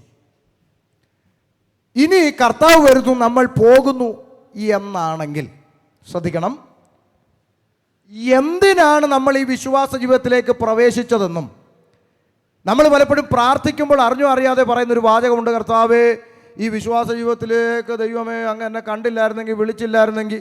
എൻ്റെ ഉമ്മ പലപ്പോഴും പറയും, അയ്യോ ഇതൊന്നും അറിഞ്ഞില്ലായിരുന്നെങ്കിലുള്ള അവസ്ഥ എന്താണെന്നൊക്കെ പലപ്പോഴും ഉമ്മ ചോദിക്കാറുണ്ട്. എന്ന് പറഞ്ഞ പോലെ നമ്മളും ചിന്തിക്കുകയോ ഇതൊന്നും അറിഞ്ഞില്ലായിരുന്നെങ്കിൽ എൻ്റെ ദൈവമേ എന്തായിരുന്നു എന്നെ സ്ഥിതി എന്ന് നമ്മൾ ചിന്തിക്കും. അങ്ങനെ ഈ രക്ഷയുടെ അനുഭവത്തിലേക്ക് എൻ്റെ കർത്താവേ നീ എന്നെ വിളിച്ചതിനായി സ്തോത്രം എന്നൊക്കെ നമ്മൾ പറയുന്നവരാ. എന്തിനാ വിളിച്ചേ? ഇന്ന് രാത്രി ആ ഒരൊറ്റ ചിന്ത മാത്രം നിങ്ങളുടെ ഹൃദയപ്പലകയിലൊന്ന് കുറിക്കപ്പെടട്ടെ. എന്തിനാണ് ഈ വിശ്വാസ ജീവിതത്തിലേക്ക് കർത്താവിനെ കൊണ്ടുവന്നത്? എന്തിനാ കൊണ്ടുവന്നത്? അതിന് തിരുവെഴുത്ത് പറയുന്നൊരു മറുപടിയുണ്ട്. ഈ രക്ഷയുടെ അനുഭവത്തിലേക്ക് ഇന്ന് രാത്രി ഇവിടെ ഇരിക്കുന്ന എൻ്റെ പ്രിയ സഹോദരങ്ങളോട് പറയട്ടെ, ഈ രക്ഷയുടെ അനുഭവത്തിലേക്ക് സ്വർഗത്തിലെ ദൈവം നമ്മളെ വിളിച്ചതിൻ്റെ പിന്നിൽ 9 ഉദ്ദേശമില്ല, 8 ഇല്ല, 7 ഇല്ല, 6 ഇല്ല, 5 ഇല്ല, 4 ഇല്ല, 3 ഇല്ല, 2 ഇല്ല, ഒരൊറ്റ ലക്ഷ്യമേ ഉള്ളൂ. എന്താണ് ആ ലക്ഷ്യം? 2 തെസ്സലോനിക്യ ലേഖനം 2-ാം അധ്യായം അതിൻ്റെ 14-ാമത്തെ വാക്യം നമുക്കൊന്ന് വായിക്കാം. 2 തെസ്സലോനിക്യ ലേഖനം 2-ാം അധ്യായം 14-ാമത്തെ വാക്യം ഒന്ന് വായിച്ചു നോക്കിയാട്ടെ. നമ്മുടെ കർത്താവായ യേശുക്രിസ്തുവിന്റെ മഹത്വം പ്രാപിപ്പാനല്ലോ അവൻ ഞങ്ങളുടെ സുവിശേഷ ഘോഷണത്താൽ നിങ്ങളെ രക്ഷയ്ക്ക് വിളിച്ചത്. രക്ഷയുടെ അനുഭവത്തിലേക്ക് കടന്നു വന്ന ദൈവ കുഞ്ഞുങ്ങളെ നോക്കി അപ്പോസ്തലന്മാർ പറയുക, ഞങ്ങളെ പോലുള്ളവരുടെ സുവിശേഷ ഘോഷണത്താൽ നിങ്ങളെപ്പോലുള്ളവരെ ഈ രക്ഷയിലേക്ക് സ്വർഗത്തിലെ ദൈവം വിളിച്ചതിൻ്റെ പിന്നിൽ ഒരൊറ്റ ഉദ്ദേശമേ ഉള്ളൂ. നമ്മുടെ കർത്താവായ യേശു ക്രിസ്തുവിൻ്റെ മഹത്വം പ്രാപിക്കണം. നമ്മളെ ഈ പെന്തക്കോസ്തെന്ന് നമ്മൾ പറയുന്ന ഈ വേർപെട്ട അനുഭവത്തിലേക്ക് ദൈവം നമ്മളെ കൊണ്ടുവന്നതിനൊരു ഒറ്റ ഉദ്ദേശമേ ഉള്ളൂ. നാളെ ബഹ്റിനിൽ നിന്നെ ഒരു കുട്ടി അംബാനിയാക്കി മാറ്റാൻ അല്ല. കർത്താവിനോടുകൂടെ കാഹളനാദത്തിങ്കിൽ എടുക്കപ്പെടണം, കർത്താവിനോടുകൂടെ മഹത്വം പ്രാപിക്കണം. പുസ്തകം പറയുന്നത് ഇങ്ങനെയുള്ളൂ. അതിനപ്പുറത്ത് എവിടുന്നാണ് നമുക്ക് ഇത്തരം ചിന്തകൾ അല്ലെങ്കിൽ ഇത്തരം കാഴ്ചപ്പാടുകൾ നമ്മുടെ ഹൃദയത്തിലേക്ക് കടന്നു വന്നത്? അത് നമ്മൾ ചിന്തിക്കേണ്ടിയിരിക്കുന്നു. ഈ രക്ഷയുടെ അനുഭവത്തിലേക്ക് നമ്മളെ വിളിച്ചതിൻ്റെ പിന്നിൽ ദൈവിക ഉദ്ദേശം, നമ്മൾ പലപ്പോഴും പറയുന്ന ജീവനെ തന്ന, രക്തം തന്ന, നമ്മളെ ഈ രക്ഷയിലേക്ക് വിളിച്ച കരുണയുള്ള കർത്താവിൻ്റെ ഉദ്ദേശം, ലക്ഷ്യമാണ് ഇപ്പോൾ നമ്മൾ വായിച്ചിരിക്കുന്നത്. നിങ്ങളെല്ലാം പുസ്തകത്തിൽ അങ്ങനെ തന്നെയാണോ എന്ന് നിങ്ങൾ നോക്കുക. നമ്മുടെ കർത്താവായ യേശു ക്രിസ്തുവിൻ്റെ മഹത്വം പ്രാപിപ്പാനല്ലോ അവൻ ഞങ്ങളുടെ സുവിശേഷ ഘോഷണത്താൽ നിങ്ങളെ രക്ഷയിലേക്ക് വിളിച്ചത്. എത്ര ക്രിസ്റ്റൽ ക്ലിയർ ആയി രേഖപ്പെടുത്തിയിരിക്കുന്നു. ഈ ലക്ഷ്യത്തിൽ നിന്ന് നമ്മൾ ഇന്ന് മാറിയിട്ടുണ്ടെങ്കിൽ നമുക്കൊരു റീസ്റ്റോർ ആവശ്യമാണ്. ആമേൻ. പണ്ട് പിതാക്കന്മാരുടെ കാലം എന്നൊക്കെ നമ്മൾ പറയും, വഴിവക്കിൽ നിന്നും തെരുവോരങ്ങളിൽ നിന്നും സുവിശേഷം വിളിച്ചു പറഞ്ഞപ്പോൾ അത് കേട്ടിട്ട് ന്യായമായി ലഭിക്കേണ്ടുന്ന ഓഹരി പോലും ലഭിക്കത്തില്ലെന്ന് പറഞ്ഞിട്ട്, മാറി ഉടുക്കാൻ ഒരു ഉടുപ്പില്ലെന്ന് പറഞ്ഞിട്ട്, കൊച്ചുങ്ങളെയും കൈക്ക് പിടിച്ചുകൊണ്ട് ബസ് സ്റ്റാൻഡിൽ വന്ന് തെക്കോട്ട് പോകണോ വടക്കോട്ട് പോകണോ എന്നറിയാതെ കണ്ണും തള്ളി നിന്നിട്ട് ഈ പുസ്തകമെടുത്ത് ഒരു കൂട്ടം ആളുകൾ ഇറങ്ങിത്തിരിച്ചൊരു ചരിത്രം നമ്മൾ കേൾക്കാറുണ്ടല്ലോ. അവരുടെ ലക്ഷ്യം എന്തായിരുന്നു? ഇതായിരുന്നു അവരുടെ ലക്ഷ്യം. ഇന്ന് നമ്മുടെ ലക്ഷ്യം എന്തായിരിക്കുന്നു എന്ന് ചിന്തിച്ചിട്ട് വേണം ഈ ഹോള് വിട്ടു പോകാനായിട്ട്. Price the Lord. ആരാണ് നമ്മളെ ഈ ലക്ഷ്യത്തിൽ നിന്ന് മാറ്റിയത്? എന്താണ് നമ്മളെ ഈ ലക്ഷ്യത്തിൽ നിന്ന് മാറ്റിയത്? നമ്മളത് ഇന്ന് നാളെയുമായി മനസ്സിലാക്കിയിട്ട് വേണം ഈ യോഗത്തിൽ നിന്ന് പോകാൻ.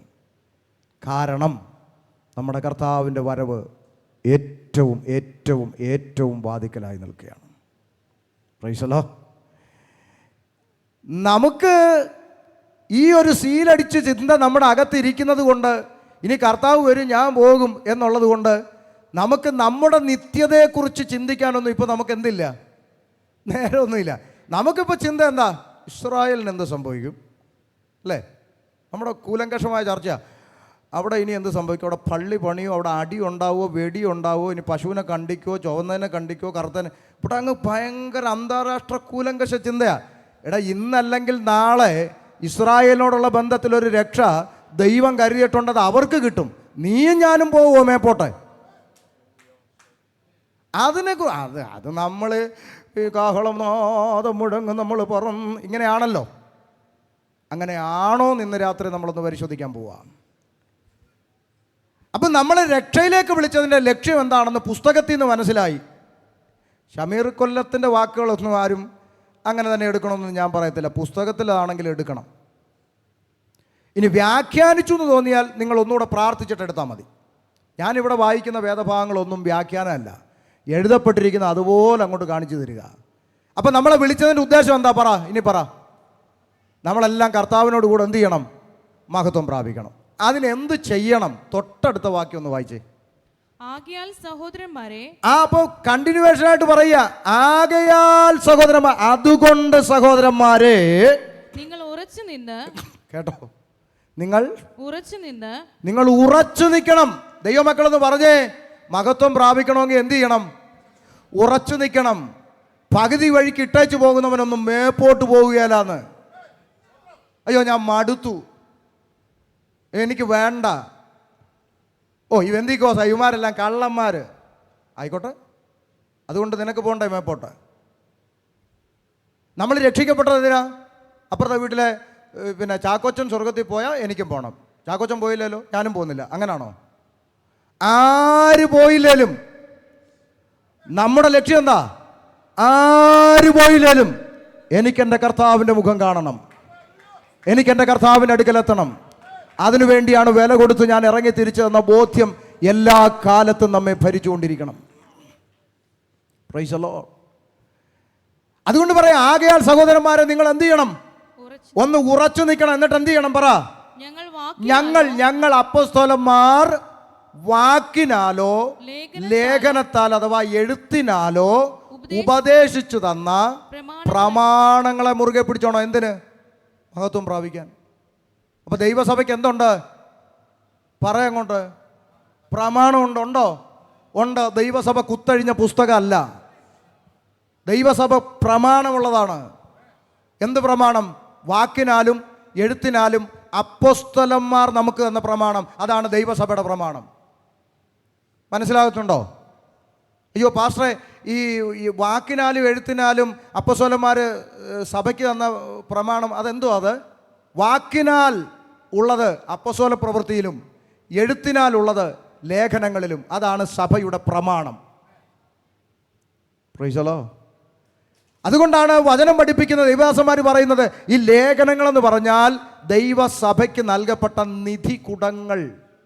അതാണ് ലേഖനങ്ങൾ.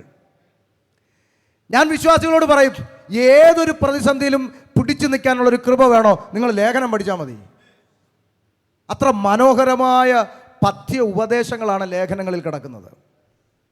പക്ഷെ എന്ത് ചെയ്യാനാ, ഇന്ന് നമ്മുടെ സഭകളിൽ പോലും എല്ലാ ഞായറാഴ്ച ആരാധനയ്ക്ക് വരുമ്പോൾ നമ്മൾ തന്നെയും പിന്നെ രക്തസ്രാവക്കാരിയെ വിടുവിച്ച ദൈവം, നയ്യനെന്ന് പറഞ്ഞപ്പോൾ പട്ടണത്തിൽ കൊച്ചിനെ ഉയർപ്പിച്ച ദൈവം, കാണാതെ പോയ ദ്രഹ്മ തിരിച്ചു തന്നതുപോലെ നിന്റെ നഷ്ടപ്പെട്ട ചിലത് തിരിച്ചു കിട്ടുക.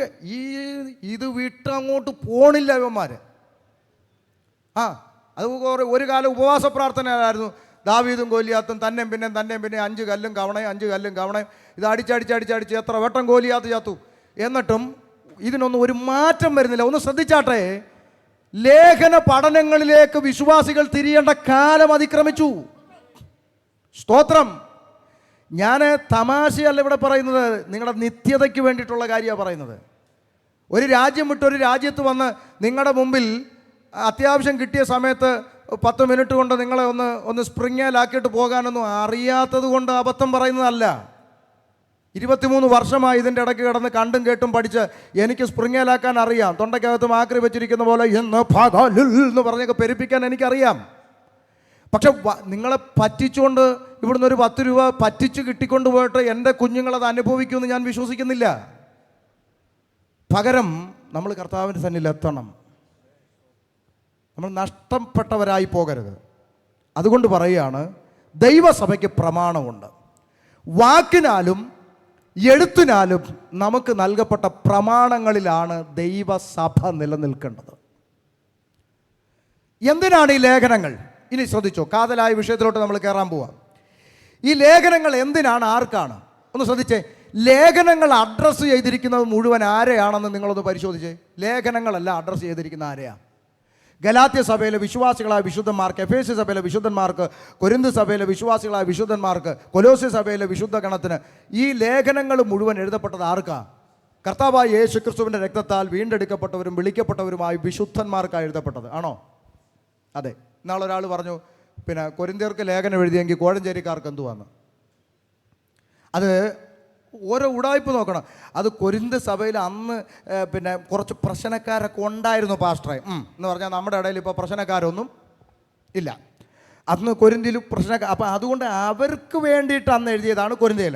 അപ്പം മറ്റേതോ അത് റോമയിലുള്ളവർക്ക്, മറ്റേതോ അത് ഗലാത്തിലുള്ളവർക്ക്. അപ്പം ബഹറിനിലുള്ള ലേഖനം എന്ന് വരും, കൊല്ലത്തുകാർക്കുള്ള ലേഖനം എന്ന് വരും. ഇങ്ങനെയൊക്കെയാണ് അറിവില്ലായ്മ പഠിച്ച് കയറുന്നത്. ഞാനിപ്പോൾ പെന്തക്കോസിൻ്റെ ഒരു പ്രസൻറ്റ് ടെൻസിലെ ഒരു ഗ്രാഫ് പരിശോധിച്ചാൽ എനിക്ക് മനസ്സിലായൊരു സത്യം പറഞ്ഞാൽ പിണങ്ങരുത്.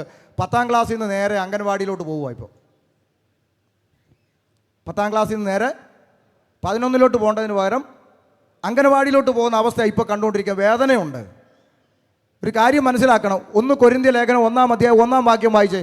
1 കൊരിന്ത്യ ലേഖനം 1-ാം അധ്യായം 1-ാം വാക്യം വേഗത്തിൽ വായിച്ചാട്ടെ. 1 കൊരിന്ത്യർ 1:1. ദൈവേഷ്ടത്താൽ യേശുക്രിസ്തുവിൻ്റെ അപ്പോസ്തലനായി വിളിക്കപ്പെട്ട പൗലോസും സഹോദരനായ സോസ്തെനേസും കൊരിന്തിലുള്ള ദൈവസഭയ്ക്ക് എന്ന് എഴുതിയിട്ട് കുത്താണോ കോമയാണോ? കോമ. നിങ്ങളുടെ ബൈബിളിൽ കോമ. കുത്തല്ല, അവിടെ നിർത്തിയില്ല. കൊരിന്തിലുള്ള ദൈവസഭയ്ക്ക് എന്ന് എഴുതി നിർത്തിയില്ല. ഒരു കോമ ഇട്ടിട്ട് പിന്നെ എഴുതിയിരിക്കുന്നത് എന്താ? ക്രിസ്തുയേശുവിൽ വിശുദ്ധീകരിക്കപ്പെട്ടവരും അവിടെയും എവിടെയും നമ്മുടെ കർത്താവായ യേശുക്രിസ്തുവിന്റെ നാമത്തെ വിളിച്ചപേക്ഷിക്കുന്ന ഏവരോടും കൂടെ വിളിക്കപ്പെട്ട വിശുദ്ധന്മാരായവർക്ക് തന്നെ എഴുതുന്നത്. ഇവിടെ ആയാലും അവിടെ ആയാലും എവിടെ ആയാലും യേശു ക്രിസ്തുവിൻ്റെ രക്തത്താൽ നീ വീണ്ടെടുക്കപ്പെട്ടതാണോ നിനക്ക് തന്നെ എഴുതുന്നത്. അപ്പം ലേഖനങ്ങൾ നമുക്ക് ആപ്ലിക്കബിൾ ആണ്. അതെന്നോ കൊരിന്ത്യർക്ക് എഴുതി നമുക്ക് വേണ്ട, അല്ല.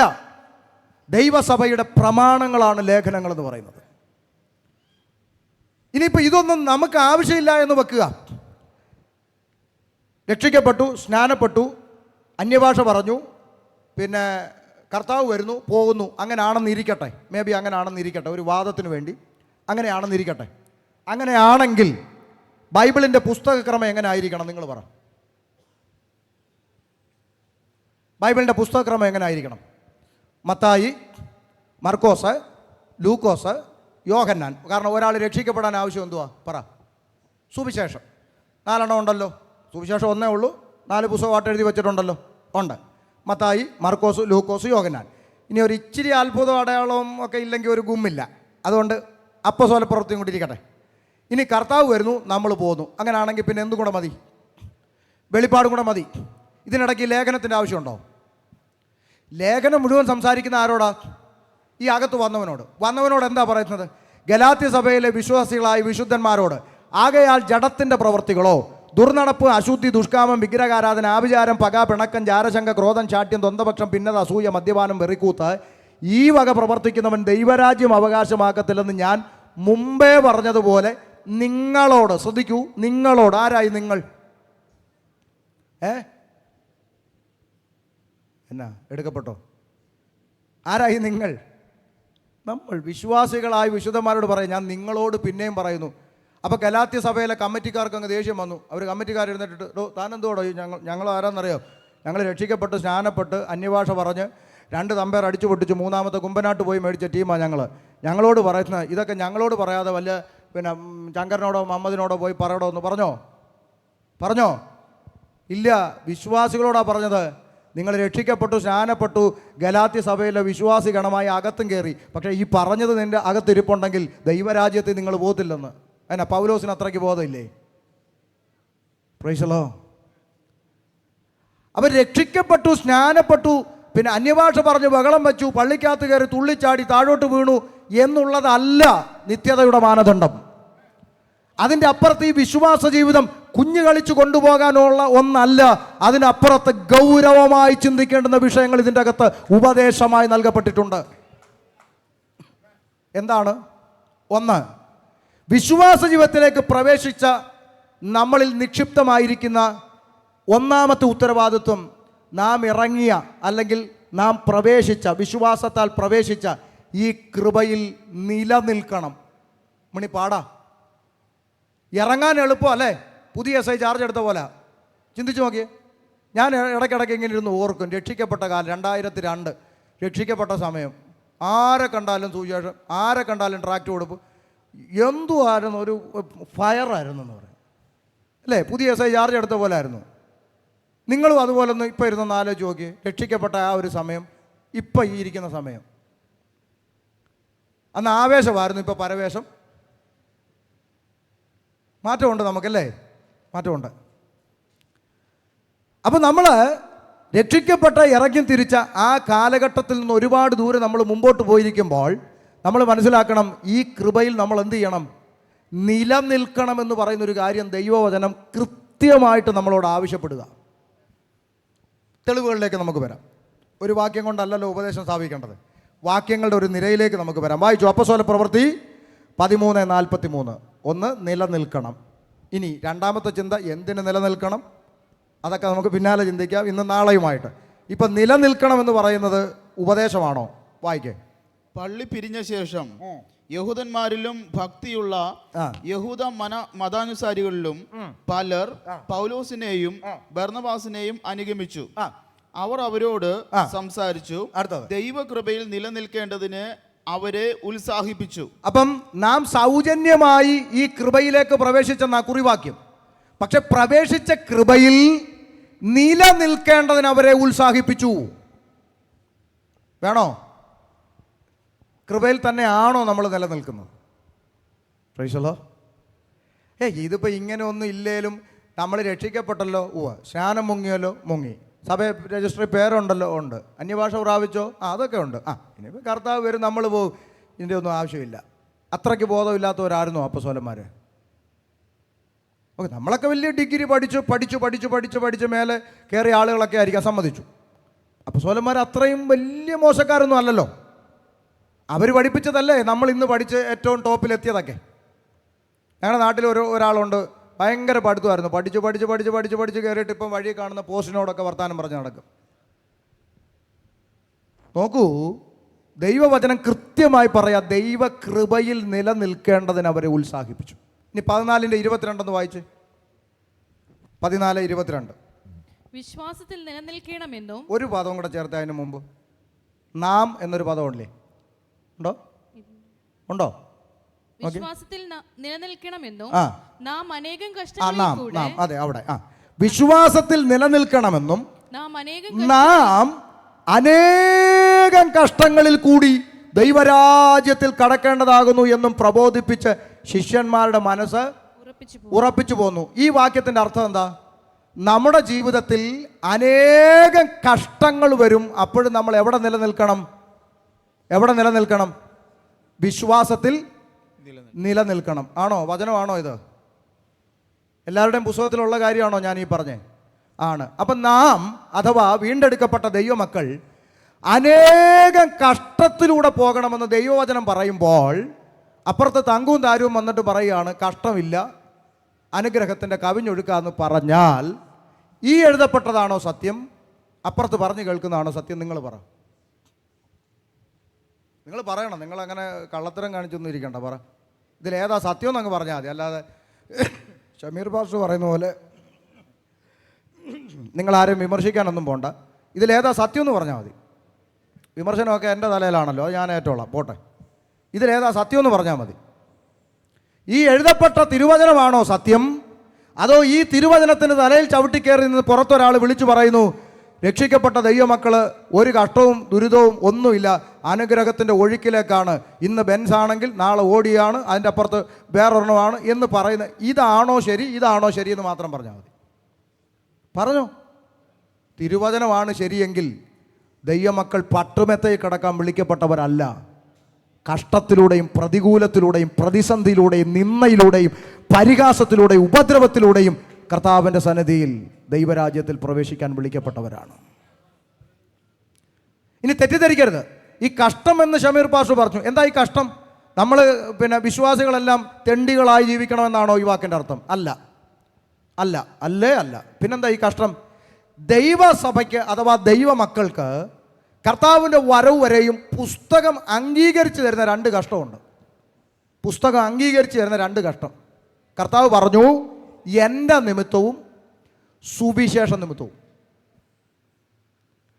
ഒരാൾ യേശുക്രിസ്തുവിനെ വിശ്വസിക്കുന്നു, ഞാൻ ഈ രക്ഷയുടെ അനുഭവത്തിൽ മാത്രമേ ജീവിക്കൂ എന്ന് പറയുന്ന കാലത്തോളം വരുന്ന ഉപദ്രവം. 2, പുറത്തിറങ്ങി 10 പേരോട് സുവിശേഷം പറയാൻ ഇറങ്ങി നിൽക്കുമ്പോൾ കിട്ടുന്ന ഉപദ്രവം. ഇത് രണ്ടും മരിക്കുവോളം നമ്മിൽ ഏൽപ്പിക്കപ്പെട്ടിരിക്കുന്നതാണ്. തെണ്ടിയായി ജീവിക്കണമെന്നല്ല ആ വാക്കിൻ്റെ അർത്ഥം. അപ്പം കർത്താവ് നിമിത്തമുള്ള ഉപദ്രവം നമ്മൾ എന്ത് ചെയ്യണം? സ്തോത്രത്തോടെ സഹിച്ച് തന്നെ പോകാൻ പറ്റുള്ളൂ. വേണ്ട, ഞാൻ നിങ്ങളോട് ഒരു ചോദ്യം ചോദിക്കാം. ഇപ്പോൾ ഈ ഇരിക്കുന്ന നിമിഷം നിങ്ങൾ മനസാക്ഷിയിൽ സത്യസന്ധമായ ഉത്തരം പറയുമെന്ന് ഞാൻ പ്രതീക്ഷിക്കുന്നു. ദൈവം നമ്മുടെ നടുവിലുണ്ടല്ലോ. ഈ ഇരിക്കുന്ന നിമിഷം നിങ്ങളോട് ഞാൻ ചോദിക്കുക, ഇനി മുന്നോട്ട് 1 മണിക്കൂർ ആയുസ് എൻ്റെ ദൈവം എനിക്ക് കൂട്ടിത്തന്നാൽ, മുമ്പോട്ടുള്ള ആയുസ്സിനെ കർത്താവ് എനിക്ക് കൂട്ടിത്തന്നാൽ, എനിക്ക് എൻ്റെ കർത്താവിൻ്റെ ഭക്തയായി ജീവിക്കണം. ഒന്നുകൂടെ ശ്രദ്ധിക്കുക. ഇന്നു മുതൽ അങ്ങോട്ട് എൻ്റെ ആയുസ്സിനെ 1 ദിവസമെങ്കിലും ദൈവം കൂട്ടിത്തന്നാൽ ആ ഉള്ള കാലം എനിക്ക് എൻ്റെ കർത്താവിൻ്റെ ഭക്തയായി ജീവിക്കണം എന്ന് തീരുമാനമുള്ളവരെന്ന് ഞാൻ പറയില്ല. കാരണം ചിലപ്പം മനുഷ്യരാണ്, നമ്മുടെ തീരുമാനം ചിലപ്പം തെറ്റിപ്പോകാം. അതുകൊണ്ട് അങ്ങനെ ചോദിക്കുന്നില്ല. അങ്ങനെ ഒരാഗ്രഹം, അത് തെറ്റില്ലല്ലോ. ഒരാഗ്രഹമുണ്ട്, ഇനി അങ്ങോട്ടുള്ള ആയുസ്സിൽ എനിക്ക് എൻ്റെ കർത്താവിൻ്റെ ഭക്തയായി ജീവിച്ച് മരിക്കണം. അങ്ങനെ ഒരാഗ്രഹം മനസ്സിലുള്ളവരുണ്ടെങ്കിൽ കരമുയർത്തി ഒരു സ്തോത്രം പറഞ്ഞു. ഒത്തിരി സന്തോഷം നിങ്ങൾ സത്യസന്ധമായി പറഞ്ഞതിൽ. ഇനി ഒരു വാക്യം വായിക്കുക. 2 തിമോത്തിയോസ് 3:12. 2 തിമോത്തിയോസ് 3:12. എല്ലാവരും ഇങ്ങോട്ട് നോക്കണേ. 2 തിമോത്തിയോസ് 3:12. എന്നാൽ ക്രിസ്തയേശുവിൽ ആ ഭക്തിയോടെ ജീവിപ്പാൻ മനസ്സുള്ളവർക്ക് ആ എല്ലാം ഉപദ്രവം ഉണ്ടാകും. അത് മനസ്സുള്ളവർക്കെല്ലാം എന്നാണ് ആ വാക്യം. ക്രിസ്തുവേശുവിൽ ഭക്തിയോടെ ജീവിക്കാൻ മനസ്സുള്ളവർക്കെല്ലാം സഭ പറ ഉപദ്രവം. നേരത്തെ ആ മനസ്സുണ്ടെന്ന് പറഞ്ഞവരെല്ലാം ഒന്നുകൂടെ കൈപൊക്കിയേ. നിങ്ങൾക്കെല്ലാം ഈ കൈപൊക്കിയവർക്കെല്ലാം ഈ വചനപ്രകാരം എന്തുണ്ട്? ഉപദ്രവം ഉണ്ടാകാം എന്നാണോ? ആകാശം മാറിയാലും ഭൂമി ഒഴിഞ്ഞു പോയാലും മാറ്റം വരാത്ത ദൈവവചനം പറയുന്നു എന്തുണ്ടാകും? ഉണ്ടാകും. ഈ ഉപദ്രവം മാറാൻ 3 ദിവസത്തെ ഉപവാസ പ്രാർത്ഥന. എങ്ങനെയുണ്ട്? സഹിക്കാൻ മേല വർഷം പോകുമ്പോഴും വരുമ്പോഴും എല്ലാം എന്നെ പരിഹസിക്കുന്നു, നിന്ദിക്കുന്നു, വയ്യ, മടുത്തു. അപ്പം ഇത് എന്താ ഒരു പരിഹാരം? ഒന്നുമില്ല. ഒരു 3 ദിവസം വിഷയത്തിൻ്റെ പുറത്ത് കയറി ഇരിക്കുക, ബന്ധനം അഴിക്കുക.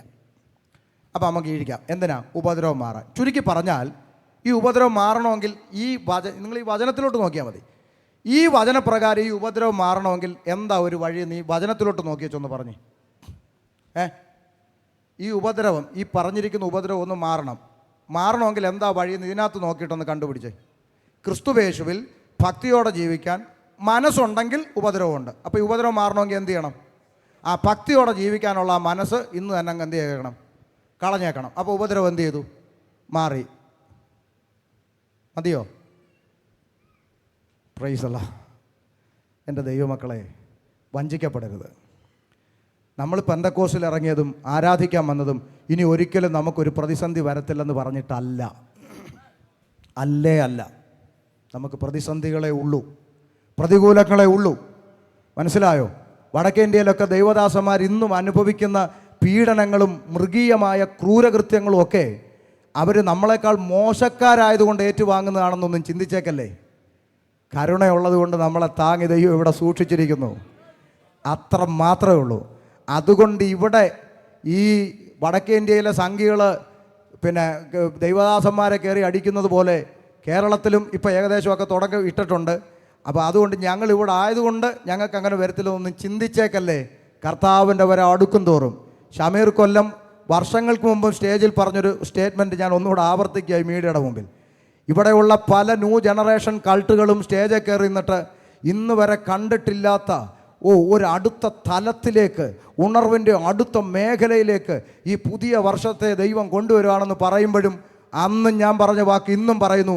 ഇതുവരെ കണ്ടിട്ടില്ലാത്ത തരത്തിലുള്ള ഉപദ്രവമാണ് ഇനി ദൈവസഭ മുന്നോട്ട് നേരിടാൻ പോകുന്നത് ഈ പുസ്തകപ്രകാരം. അല്ലാതെ കണ്ടിട്ടില്ലാത്ത തരത്തിലുള്ള ഒരു ചുക്കുമില്ല. പള്ളിക്കകത്ത് കയറി അടിക്കുന്ന ദിവസങ്ങളാണ് ഇനി വരാൻ പോകുന്നത്. അതുകൊണ്ട് ഇതിൻ്റെ അകത്ത് കൃപയിലൊന്ന് നിൽക്കണമെങ്കിൽ ദൈവവചനത്തിലൊന്ന് ഉറപ്പ് പ്രാപിച്ചു. പ്രൈസ് അല്ലാഹ്. അപ്പം നമ്മൾ ഇതിൽ നിലനിൽക്കണം. നാം അനേക കഷ്ടങ്ങളിൽ കൂടി ദൈവരാജ്യത്തിൽ കടക്കേണ്ടതാകുന്നു എന്ന് പറഞ്ഞ് ശിഷ്യന്മാരുടെ മനസ്സ് ഉറപ്പിച്ചു പോന്നു എന്നാണ് നമ്മൾ വായിച്ചത്. ഞാൻ എന്തിനാണ് ഇത് പറയുന്നത്?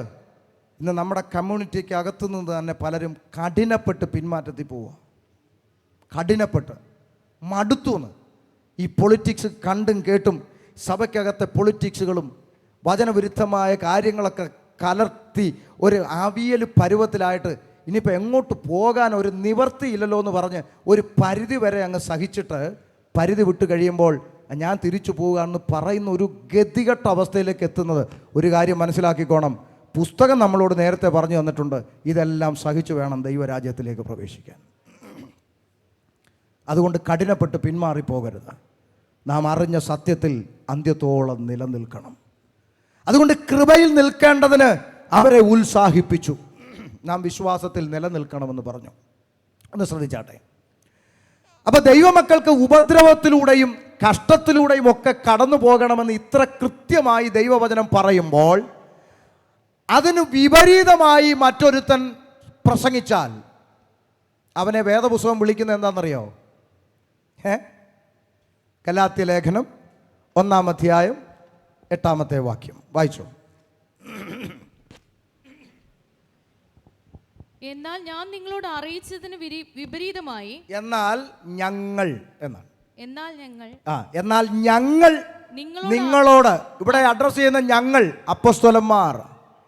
അപ്പോസ്തലന്മാർ പറയുക, ഞങ്ങൾ നിങ്ങളോട് അറിയിച്ചതിന് വിപരീതമായി ഞങ്ങളാകട്ടെ, സ്വർഗത്തിൽ നിന്ന് ഒരു ദൂതനാകട്ടെ നിങ്ങളോട് സുവിശേഷം അറിയിച്ചാൽ അവൻ ശപിക്കപ്പെട്ടവൻ. ആരാ പറ? അവൻ ആരാ? ദൈവമക്കൾ പറഞ്ഞേ, ശപിക്കപ്പെട്ടവൻ.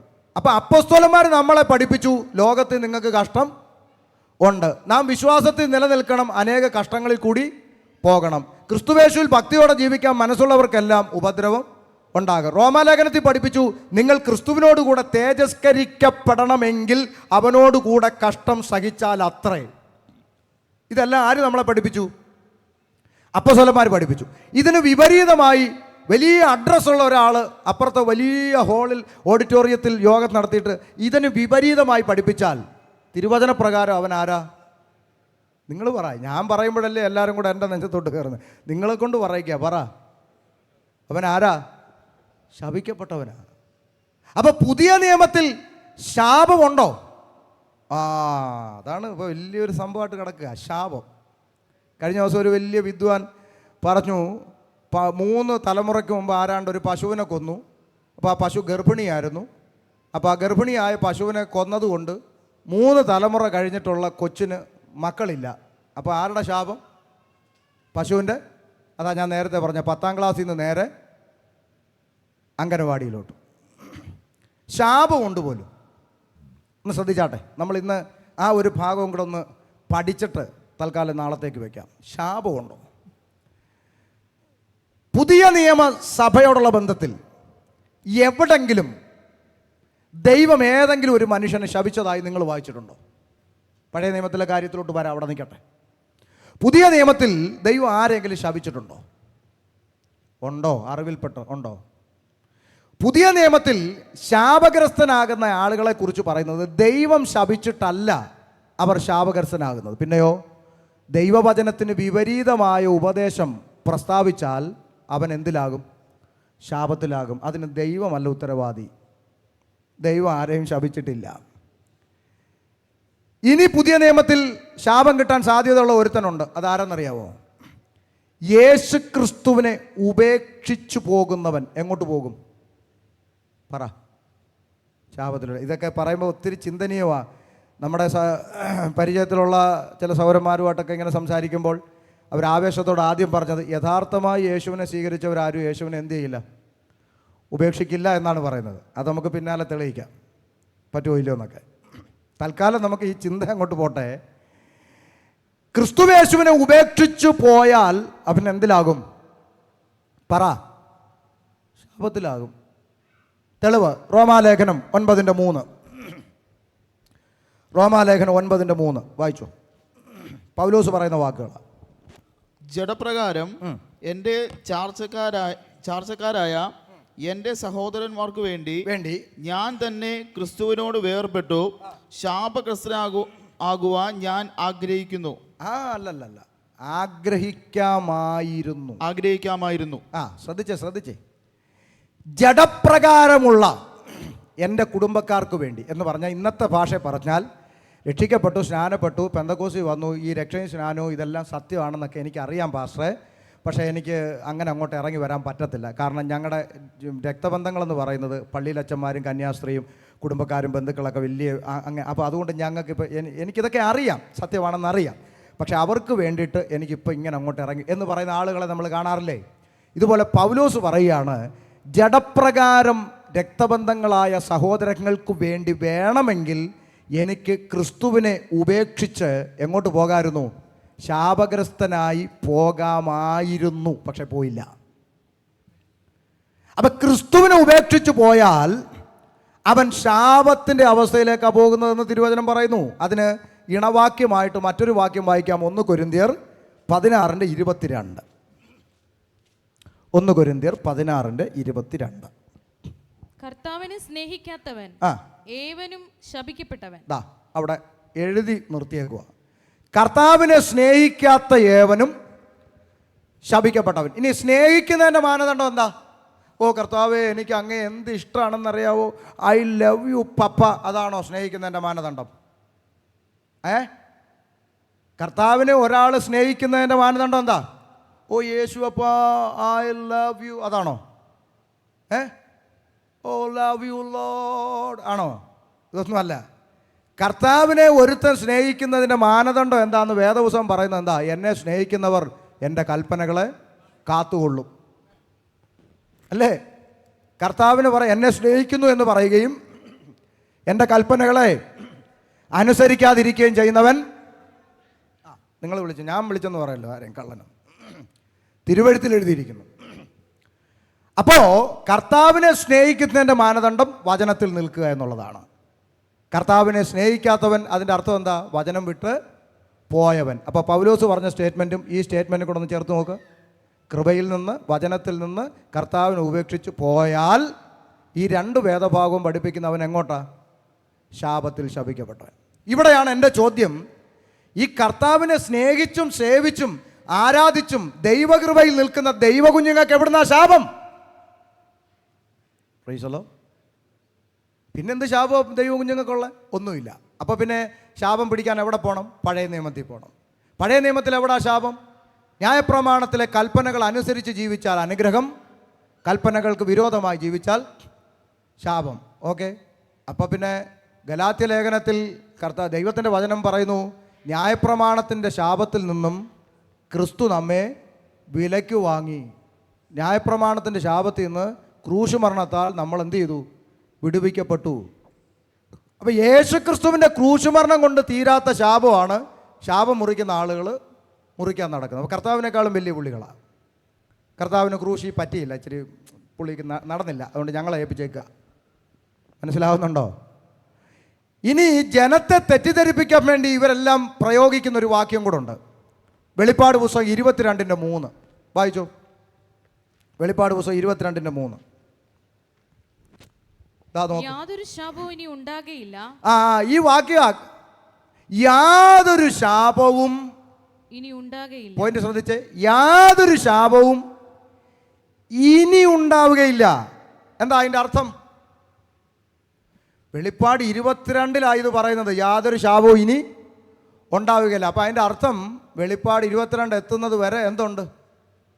ശാപം ഉണ്ടെന്നാണ് പഠിപ്പിക്കുന്നത്. മനസ്സിലാവുന്നോ? ജനത്തെ വഞ്ചിക്കുന്ന പിശാചിൻ്റെ തന്ത്രം മനസ്സിലാക്കണം. യാതൊരു ശാപവും ഇനി ഉണ്ടാവുകയില്ല, അതുകൊണ്ട് അവിടെ എത്തുന്നത് വരെ ശാപം ഉണ്ടെന്നാണ് പഠിപ്പിക്കുന്നത്. അപ്പോൾ ഏറ്റവും വലിയൊരു കോമഡി കേട്ടോണം. ഇനി ഒരു വാദത്തിന് വേണ്ടി അങ്ങനെയാണെന്ന് വെച്ചോ, വെളിപ്പാട് 22 എത്തുന്നത് വരെ ശാപമുണ്ട്, അതുകൊണ്ടാണ് കുഞ്ഞമ്മ രോഗിയായത്, അച്ചായൻ്റെ ജോലി പോയത്, പിന്നെ മോൻ്റെ കല്യാണം മുടങ്ങിയത്, ഇതെല്ലാം ശാപം എന്നൊക്കെയാണ് പറയുക. വെളിപ്പാട് 22 എത്തുന്നത് വരെ ശാപമുണ്ട്, അന്നേ ഇത് മാറുള്ളൂ എന്ന് പറയുന്ന അതേ ആളുകളുടെ വായിൽ നിന്ന് വരുന്നൊരു കോമഡിയാണ് ഞാൻ പറയുന്നത്. ഇത് വെളിപ്പാട് 22 മാറുള്ളൂ എന്ന് ഇവർ പറയുന്നെങ്കിൽ പിന്നെ അതിനു മുമ്പ് എങ്ങനെ മുറിക്കും? നിങ്ങൾ പറ. ഇത് വെളിപ്പാട് 22 വരെ ഇതുണ്ട്, അപ്പോഴേ ഇത് മാറുള്ളൂ, പിന്നെ എങ്ങനെ മുറിക്കും? അപ്പോൾ പിന്നെ ഇവർ തലകുത്തി എന്ന് പ്രാർത്ഥിച്ചാൽ ഇത് മാറുമോ? അയ്യോ, ആരും മുണ്ടുന്നില്ല. നിങ്ങളെല്ലാം എന്തോ അത്ഭുതം കണ്ട പോലെ ഇരിക്കുന്നത്. ദൈവവചനത്തെ തെറ്റിച്ചു പഠിപ്പിക്കുക. അപ്പോൾ വെളിപ്പാട് പുസ്തകത്തിൽ യാതൊരു ശാപവും ഇനി ഉണ്ടാവുകയില്ല എന്ന് പറയുന്നതിൻ്റെ അതിൻ്റെ മറുപടി എന്താ പാസ്റ്ററെ? അതാദ്യം പറയാം. വെളിപ്പാട് പുസ്തകം 22 പറയുന്ന ശാപം എന്താ? ഉൽപ്പത്തി പുസ്തകം 3-ാം അധ്യായം 14-ാം വാക്യത്തിൽ മനുഷ്യൻ ദൈവത്തിൻ്റെ കൽപ്പന ലംഘിച്ചപ്പോൾ സ്വർഗത്തിലെ ദൈവം പറഞ്ഞ ചില വാചകങ്ങളുണ്ട്. എന്താണെന്നറിയാമോ? നീ ഇത് ചെയ്തതുകൊണ്ട് നിന്റെ നിമിത്തം ഭൂമി ശപിക്കപ്പെട്ടിരിക്കുന്നു. ശ്രദ്ധിക്കൂ. ഇപ്പോൾ എൻ്റെ സ്നേഹിതനായിരിക്കുന്ന വിനോദ് ബ്രദർ, ഞങ്ങൾ ഇവിടെ വരുന്നതിന് വർഷങ്ങൾക്ക് മുമ്പേ ഉള്ള ബന്ധമാണ്. വിനോദ് ബ്രദറിനോട് ഞാൻ പറയാണ്, വിനോദേ, നീ ഒരാൾ കാരണമാണ് ആ കാറ് കത്തിയത്. ഒന്ന് ശ്രദ്ധിക്കുക, ഒന്നുകൂടെ ശ്രദ്ധിക്കുക. വിനോദേ, നീ കാരണമാണ് ആ കാറ് തീ പിടിച്ചത്, കത്തിയത്. നീ ഒരാൾ കാരണമാണ്, നീ നിമിത്തമാണ് ആ കാറ് കത്തിയത് എന്ന് ഞാൻ പറഞ്ഞാൽ അതിൻ്റെ അർത്ഥം വിനോദ് കത്തിയെന്നാണോ കാറ് കത്തിയെന്നാണോ? നിങ്ങൾ പറ. ഇവിടെ കത്തിയതാരാ? കാറാ. പക്ഷെ അതിൻ്റെ കാരണക്കാരനാരാ? വിനോദ. എന്നതുപോലെ ദൈവം ആദമിനോട് പറയാം, നിന്റെ നിമിത്തം ഭൂമി ശപിക്കപ്പെട്ടു. ശപിക്കപ്പെട്ടത് എന്താ? ഭൂമി. കാരണക്കാരനാരാ? അത് മനുഷ്യൻ ചെയ്ത കൽപ്പനാ ലംഘനം നിമിത്തം. പക്ഷെ ശാപം ഏറ്റതാർക്കാ? ഭൂമിക്ക്. വെളിപ്പാട് പുസ്തകം 22-ാം അധ്യായത്തിൽ എന്തുകൊണ്ട് ഇങ്ങനൊരു വാക്യം വന്നു? 22-ന്റെ 1 വായിച്ചാൽ മതി, 3-ന്റെ സംശയം തീരും. 1 വായിക്കുക. വീതിയുടെ നടുവിൽ 22:1. Yes. വായിച്ചോ. വീതിയുടെ നടുവിൽ ദൈവത്തിന്റെയും കുഞ്ഞാടിന്റെയും സിംഹാസനത്തിൽ നിന്ന് പുറപ്പെടുന്നതായി പളുങ്കുപോലെ ശുഭ്രമായ ജീവജല നദിയും അവൻ എന്നെ കാണിച്ചു. നദിക്ക് ഇക്കരെയും അക്കരെയും ജീവവൃക്ഷമുണ്ട്. അത് 12 വിധം ഫലം കായ്ച്ച് മാസം തോറും അതത് ഫലം കൊടുക്കുന്നു. 21:1 വായിരു മോനെ. 21:1. ഞാൻ പുതിയ ആകാശവും പുതിയ ഭൂമിയും കണ്ടു. ദാ കിടക്കുന്ന ഉത്തരം. നിക്കട്ടെ. ഒന്നാമത്തെ ആകാശവും ഒന്നാമത്തെ ഭൂമിയും ഒഴിഞ്ഞുപോയി. സമുദ്രവും ഇനി ഇല്ല. നിക്കട്ടെ. ഇപ്പൊ ഉത്തരം കിട്ടിയോ? നിങ്ങൾക്ക് ഉത്തരം കിട്ടിയോ? ഉൽപ്പത്തി പുസ്തകത്തിൽ ശപിക്കപ്പെട്ട ഭൂമി വെളിപ്പാട് പുസ്തകം 21-ാം അധ്യായപ്പോൾ പോയി. എന്നിട്ട് എന്ത് വന്നു? പുതിയ ആകാശവും പുതിയ ഭൂമിയും വന്നു. അപ്പോൾ യാതൊരു ശാപവും ഇനി ഉണ്ടാകത്തില്ല. കാരണം ഭൂമി മാറി. ഇത്രയേ ഉള്ളൂ സംഭവം. അപ്പൊ 21-ൽ കിടക്കുന്ന ഉത്തരം പഠിപ്പിക്കാതെ 22-ലെ വാക്യം എടുത്തിട്ട് ജനത്തിൻ്റെ ഇടയിൽ കൺഫ്യൂഷൻ ഉണ്ടാക്കി നിങ്ങൾക്ക് ശാപമുണ്ടെന്ന് പറഞ്ഞ് മനുഷ്യനെ പേടിപ്പിച്ച് പണം തട്ടുന്ന ഒന്നാന്തരം കൊള്ള സംഘമാണ് ശാപം മുറിക്കാൻ നടക്കുന്ന കള്ളന്മാർ. മനസ്സിലായോ? ഇനി ദൈവവചന പ്രകാരം നമുക്കൊരുത്തനോട് എങ്ങനെ പറയാൻ സാധിക്കും? സിമ്പിളാ. ഈ രക്ഷ അറിയാതെ, യേശുക്രിസ്തുവിനെ കർത്താവിൻ്റെ രക്ഷിതാവുമായി ഹൃദയത്തിൽ സ്വീകരിക്കാതെ ലോകപ്രകാരം ജീവിക്കുന്ന ഒരുത്തനോട് നമുക്ക് പറയാൻ കഴിയും, നീ ശാപത്തിലാണ് ജീവിക്കുന്നത്, നിന്റെ ശാപം മാറണമോ? കർത്താവായ യേശുക്രിസ്തുവിനെ കർത്താവിൻ്റെ രക്ഷിതാവുമായി ഹൃദയത്തിൽ വിശ്വസിച്ച് ഏറ്റുപറഞ്ഞ് രക്ഷ പ്രാപിച്ചാൽ മഹത്വത്തിൻ്റെ പ്രത്യാശയായ ക്രിസ്തു നിന്റെ അകത്ത് വസിക്കുവാൻ ഇറങ്ങി വരും. നീ ശാപത്തിൽ നിന്ന് വിടുവിക്കപ്പെടും. രക്ഷിക്കപ്പെട്ട് സ്നാനപ്പെട്ട് ദൈവകൃപയിൽ നിൽക്കുന്ന ദൈവ കുഞ്ഞുങ്ങൾ ഒരിക്കലും ശാപത്തിലല്ല ദൈവമക്കളെ. ശാപം മുറിക്കാൻ വരുന്ന ഈ വട്ടന്മാരടുക്ക കൊണ്ടുപോയി തല വെച്ച് കൊടുത്ത് കൃപയിൽ നിന്ന് പുറത്തു പോകരുത്. ഇതൊന്നും കേൾക്കാൻ ആർക്കും താല്പര്യമില്ല. എന്താ കാര്യം എന്നറിയോ? ഞാൻ ഈ മനസ്സിലാക്കിയ ഒരു കാര്യം എന്ന് പറഞ്ഞാൽ, ഈ ഒരാൾ ശരീരത്തിലൊക്കെ വല്ലാത്തൊരു ബുദ്ധിമുട്ട് വന്നപ്പോൾ എന്തോ ഒരു ടെസ്റ്റ് ചെയ്യാമെന്ന് പറഞ്ഞു. പുള്ളി അവിടെ ചെന്നപ്പോൾ ലാബുകാർ പറഞ്ഞു, സാർ ഞങ്ങൾക്കൊരു ഓഫർ വന്നിട്ടുണ്ട്. എന്താണ്? 5000 രൂപയുടെ ഒരു പാക്കേജ് എടുത്തു കഴിഞ്ഞാൽ അതിൻ്റെ അകത്ത് സകല ടെസ്റ്റുകളും നടത്തി എന്തെങ്കിലും പ്രശ്നമുണ്ടെങ്കിൽ നമുക്ക് കണ്ടുപിടിക്കാമെന്ന്. ശരിയെന്ന് പറഞ്ഞു. അങ്ങനെ അച്ചായൻ ആവേശത്തോടെ 5000-ൻ്റെ ടെസ്റ്റ് അങ്ങ് നടത്തി. ടെസ്റ്റിൻ്റെ റിസൾട്ട് വന്നപ്പോൾ ഒരു റിസൾട്ടിൽ ഒരു കുഴപ്പവും ഇല്ല. ഉടനെ പുള്ളിക്ക് ഭയങ്കര നിരാശയായിട്ട് വെറുതെ 5000 രൂപ പോയി. എൻ്റെ ആവശ്യമില്ല, വെറുതെ എന്തിനോ 5000 രൂപ ഉണ്ട്. അതേസമയം എന്തെങ്കിലുമൊക്കെ ഇച്ചിരി പ്രശ്നം ഉണ്ടായിരുന്നെന്ന് പറഞ്ഞെങ്കിൽ ഒരു സന്തോഷം. ഇതാണ് ദൈവമക്കളുടെയും പ്രശ്നം. കൃപയുള്ള ദൈവദാസന്മാർ വീട്ടിൽ വന്ന് പ്രാർത്ഥിച്ചിട്ട് പിന്നെ വളരെ നല്ല ആത്മീയ അന്തരീക്ഷം ദൈവം ഈ കുടുംബത്തിൽ തന്നിട്ടുണ്ടല്ലോ, എന്തൊരു വെളിച്ചമാണ്, സന്തോഷം, ദൈവം നിങ്ങളെ അനുഗ്രഹിക്കട്ടെ എന്ന് പറയും. പുള്ളിക്ക് വലിയ കൃപയൊന്നും ഇല്ല. വേറൊരുത്തം വന്ന് പ്രാർത്ഥിച്ചിട്ട് ഒരു ബന്ധനമുണ്ട്, ഒരു ടാർപ്പ കെട്ടുന്ന രംഗം എന്നെ കാണിക്കുന്നു, ഉയ്യോ ഇതൊരു സന്തോഷമായെന്നറിയാമോ. പിന്നെ പുള്ളിയെ മാനിച്ച് കൊണ്ടുപോയി സൽക്കരിച്ചു. കാരണം എന്താ? നമ്മുടെ വീട്ടിൽ ടാർപ്പ കെട്ടാൻ പോകുന്നെന്ന് മുമ്പേ കൂട്ടി പറഞ്ഞു തന്നില്ലേ. ഇപ്പം പ്രശ്നമില്ലെന്ന് പറഞ്ഞാൽ നമുക്ക് എന്തോ പോലെ. മനസ്സിലാവുന്നുണ്ടോ മലയാളിയുടെ ഒരു പ്രശ്നം? എടാ, നമ്മളെല്ലാം പ്രാർത്ഥിക്കേണ്ട ദൈവമേ ഒരു ദോഷവും ഇല്ലാതെ പോകണമെന്നല്ലേ ആശിക്കേണ്ടത്. അതിന് പകരം എന്തെങ്കിലും ബന്ധനം ഉണ്ട്, ഇനി അത് അഴിക്കാൻ പുള്ളി 3 ദിവസം വിഷയത്തിൻ്റെ പുറത്ത് കയറിയിരിക്കണം. അതോടെ കുടുംബം കലങ്ങി ഒരു വഴിക്ക് ആവുകയും ചെയ്യും. അപ്പം നമ്മുടെ ആൾക്കാരുടെ അറിവില്ലായ്മ ഈ പറയുന്നത്. Price the Lord. അപ്പം ശാപം എന്ന് പറഞ്ഞ് നോക്കൂ, മനുഷ്യൻ ഉൽപ്പത്തി പുസ്തകത്തിൽ പോലും മനുഷ്യനെ ദൈവം ശപിച്ചില്ല. നിന്റെ നിമിത്തം ഭൂമി ശപിക്കപ്പെട്ടിരിക്കുന്നു എന്ന് പറഞ്ഞു. എന്നിട്ട് ആദമിനോട് കൽപ്പിച്ചത്, ഹവ്വായോട് കൽപ്പിച്ചതെന്നേ ഉള്ളൂ. ഉൽപ്പത്തി പുസ്തകത്തിൽ ശപിക്കപ്പെട്ട 2 കക്ഷികളാണ്. ഒന്ന് ഭൂമി, മറ്റൊന്ന് പാമ്പ്. പിശാചിനെ അല്ല, പാമ്പ്. പിശാച് ഉപയോഗിച്ച പാമ്പ്. ആ പാമ്പിനോട് പറഞ്ഞു, നീ ആയുഷ്കാലമൊക്കെയും ഉരസ് കൊണ്ട് ഗമിച്ച് ഭൂമിയിലെ പൊടി തിന്നും, ചാകുന്നവരെ ഇയാൾ ഇഴഞ്ഞു നടന്നാൽ മതി. അത് കിട്ടി, പണി കിട്ടി. ഭൂമിക്കും മുള്ളും പറക്കാരെയും മുളയ്ക്കുന്ന ഒരു അനുഭവത്തിലേക്ക് ഭൂമിയും ശപിക്കപ്പെട്ടു പോയി. ഇതല്ലാതെ മനുഷ്യനെ ഈ പുസ്തകം മുഴുവൻ ആവർത്തിച്ച് പഠിച്ചാൽ ഈ മനുഷ്യനെന്ന് പറയുന്ന ഈ ഇരുകാലിയെ ഇത്രമേൽ സ്നേഹിക്കുന്ന ഒരു ദൈവത്തെ അല്ലാണ്ട് എന്തോരം ഈ നമ്മൾ പലപ്പോഴും അതിശയിച്ചു പോവുക. ഈ എന്തെല്ലാം വന്നിട്ടും മനുഷ്യൻ്റെ പിറകെ എന്താ നമ്മളിത് മലയാള നാട്ടുഭാഷയിൽ പറഞ്ഞാൽ ഇങ്ങനെ എടാ ഞാൻ പട്ടിയെപ്പോലെ നിൻ്റെ പുറകെ നടക്കുക എന്നൊക്കെ പറയുന്ന പോലെ ഈ ഇത്രയും സ്വർഗത്തിൽ മഹത്വത്തോടു കൂടി ഇരിക്കുന്ന ദൈവം ഇങ്ങനെ മനുഷ്യനെ സ്നേഹിക്കുന്ന ഒരു ദൈവത്തെയാണ് നമ്മൾ ഈ പുസ്തകത്തിൽ കാണാൻ ഉള്ളത്. അത്രമേൽ മനുഷ്യനെ സ്നേഹിക്കുന്ന ഒരു ദൈവത്തെയാണ് നമുക്കറിയാൻ കഴിഞ്ഞത്. സ്തോത്രം. അപ്പോൾ മനുഷ്യനെ ഒന്നും ദൈവം ശപിച്ചിട്ടില്ല. പിന്നെ പറഞ്ഞു എന്നിട്ട് പറയാണ് വിവാഹം കഴിഞ്ഞ് 1-2 വർഷത്തിനുള്ളിൽ മക്കൾ ജനിക്കുന്നില്ലെങ്കിൽ നിങ്ങൾ ശാപത്തിലാണെന്ന്. വലിയ ഡിഗ്രി ഉള്ള പുള്ളിയാണ് പറയുന്നത്. അപ്പോൾ അബ്രഹാം ശാപത്തിലായിരുന്നു, ഹന്ന ശാപത്തിലായിരുന്നു, സക്കരിയാവും എലിശബത്തും ശാപത്തിലായിരുന്നു. ഇന്നും സഭയിൽ മക്കളില്ലാതെ പ്രാർത്ഥിച്ചുകൊണ്ടിരിക്കുന്ന ദൈവം നിങ്ങൾ ശാപത്തിലാണോ? അമ്പലത്തിൽ പോയി ഉരുളി കമഴ്ത്തിയിട്ട് ഇരട്ട പ്രസവിച്ച ഒരു ശാപം മുറിഞ്ഞോ? ഉണ്ടെന്നില്ലാരും. അപ്പോൾ അവരുടെ ശാപം മുറിഞ്ഞോ ഉരുളി കമഴ്ത്തിയപ്പോൾ? എന്തെല്ലാം വിഡ്ഢിത്തരങ്ങളാണ് ദൈവമക്കളുടെ ഇടയിലേക്ക് പഠിപ്പിച്ചു കയറ്റുന്നത്. എന്തിനാ? ഈ കൃപയിൽ നിന്ന് നിങ്ങളെ തെറ്റിച്ച് കളയാനുള്ള തന്ത്രങ്ങളാണിതൊക്കെ. അതുകൊണ്ട് ദൈവമക്കളെ മനസ്സിലാക്കണം, നാം കൃപയിൽ നിലനിൽക്കണം, കൃപയിൽ നിലനിൽക്കണം. ആ കർത്താവിൻ്റെ വരവ് വരെ, അല്ലെങ്കിൽ നമ്മൾ ഈ ഭൂമിയിൽ നിന്ന് മാറ്റപ്പെടുന്നവരെ നാം അറിഞ്ഞ ദൈവകൃപയിൽ നിലനിൽക്കുക എന്ന് പറയുന്നത് അത്ര ഈസി അല്ല. അത് വലിയ വെല്ലുവിളിയാണ്. കാരണം നമ്മൾ നിൽക്കുന്നത് കളിക്കളത്തിലല്ല, യുദ്ധക്കളത്തിലാണ്. Praise the lord. അതുകൊണ്ട് നാം കൃപയിൽ നിലനിൽക്കണമെന്ന് ദൈവവചനം കൃത്യമായിട്ട് നമ്മളെ പഠിപ്പിക്കുന്നു. 1-2 ഭാഗം കൂടെ വായിച്ചേച്ച് നമുക്ക് ഇന്നത്തെ ചിന്ത നാളത്തേക്കാക്കി വിശദീകരിച്ച് നമുക്ക് നാളെ തുടരാം. എന്തുകൊണ്ട് കൃപയിൽ നിലനിൽക്കണം എന്ന് ദൈവവചനം പറയുന്നു? എന്തുകൊണ്ട് പറയുന്നു? ഉത്തരം, തെറ്റിപ്പോകാൻ സാധ്യതകളുള്ള പോർക്കളത്തിലാണ് നിൽക്കുന്നത്. വായിക്കാം ഒരു വാക്യം, എഫേസ്യ ലേഖനം 4:14. വേഗം വായിച്ചാട്ടെ. എഫേസ്യ ലേഖനം 4:14. അങ്ങനെ നാം ഇനി മനുഷ്യരുടെ ചതിയാലും ഉപായത്താലും തെറ്റിച്ചു കളയുന്ന തന്ത്രങ്ങളിൽ കുടുങ്ങിപ്പോകുവാൻ തക്കവണ്ണം ഉപദേശത്തിന്റെ ഓരോ കാറ്റിനാൽ അലഞ്ഞുഴലുന്ന ശിശുക്കൾ ആയിരിക്കരുത് എന്ന് പറയുന്നു. ശ്രദ്ധിച്ചേ. അങ്ങനെ നാം ഇനി മനുഷ്യരുടെ ചതിയാലും ഉപായത്താലും തെറ്റിച്ചു കളയുന്ന തന്ത്രങ്ങളിൽ, അപ്പൊ ഇതുണ്ടോ?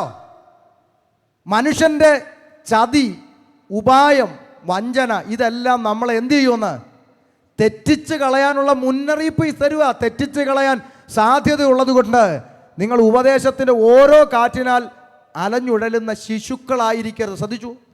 രക്ഷിക്കപ്പെടുന്ന ഒരു വ്യക്തിയെക്കുറിച്ച് ദൈവവചനം പറയുന്ന ഒരു പ്രധാനപ്പെട്ട പദമാണ്, ഒരുവൻ രക്ഷിക്കപ്പെടുന്ന നിമിഷം അവനൊരു കുഞ്ഞാ, അല്ല, ഇപ്പോൾ ജനിച്ച ശിശുക്കളെ പോലെ. എന്നാൽ അവൻ എന്ത് ചെയ്യണം? വചനമെന്ന മായമില്ലാത്ത പാൽ കുടിച്ച് ക്രിസ്തു എന്ന തലയോളം വചനത്തിൽ വളരണം. വചനത്തിൽ വളരണം. ഈ വചനത്തിലെ വളർച്ച ഇല്ലാത്തിടത്താണ് ഈ തന്ത്രങ്ങൾ വിജയിക്കുന്നത്. ഒരു പരിധി വരെ ഞാൻ എപ്പോഴും പറയാറുണ്ട്, ഈ ബ്രദറൻ സമൂഹത്തിനിടയിൽ നിങ്ങൾ നോക്ക്, ഈ മാതിരി വെകിളികളൊക്കെ അവിടെ ചെന്ന് കയറുമോ? ഇമാതിരി ഒറ്റ വെകിളികളും അവിടെ കയറിയല്ല. എന്താ കാര്യം? വാക്യം വെക്കടാന്ന് പറയും. ഏത് വാക്യത്തിൻ്റെ അടിസ്ഥാനത്തിലാണ് ചെയ്യുന്നതെന്ന്? വാക്യം വെക്കടാന്ന് പറയും, അവിടെ തീരുക. മനസ്സിലായോ? അത്രയെങ്കിലും ഒന്ന് ചിന്തിച്ചാൽ മതി. ഇത് ചെയ്യുന്നത് ഏത് വചനത്തിൻ്റെ അടിസ്ഥാനത്തിലാണ് എന്ന് ഒരാൾ, അതെങ്ങനെയാ? സഭയിൽ ഒരാൾ ഇത് ചോദിച്ചു കഴിഞ്ഞാൽ അവനാണ് ആ സഭയിലെ ഏറ്റവും വലിയ പാപി. ഇത് ദൈവവചനപ്രകാരം ഇത് ശരിയാണെന്ന് ചോദിച്ചാൽ പിന്നെ അവനായി പാപി. അവൻ പിന്നെ ഒറ്റപ്പെട്ടു. അവൻ പിന്നെ അവൻ്റെ മേൽ പിന്നെ ഇല്ലാത്ത കുഴപ്പമൊന്നുമില്ല, സകല ദോഷവും അവൻ്റെ മേൽ വെച്ചിട്ട് സഭ ഒരുമിച്ച് കൂടി അവനെ പിന്നെ സഭയിൽ നിന്ന് പുറത്താക്കിയിട്ട് നമ്മൾ ഓണക്കളി കളിച്ചുകൊണ്ട് മുന്നോട്ട് പോകും. അതൊക്കെ നമുക്ക് നാളെ വിശദീകരിച്ച് പറയാം. ഒത്തിരി പറയാനുണ്ട്. നാളെ വരാൻ മനസ്സുണ്ടെങ്കിൽ. സ്തോത്രം. എൻ്റെ ദൈവമക്കളെ, വഞ്ചിക്കപ്പെടരുത്. ചതിക്കുന്ന തന്ത്രങ്ങൾ, ഉപായങ്ങൾ. ഒരു വാക്യം കൂടെ വായിച്ചാട്ടെ. ഒരു വാക്യം കൊണ്ടല്ലല്ലോ ഉപദേശം സ്ഥാപിക്കേണ്ടത്, അതുകൊണ്ടാണ് ഈ വാക്യങ്ങൾ വായിക്കുന്നത്. 2 പത്രോസ് 3:17. 2 പത്രോസ് 3:17.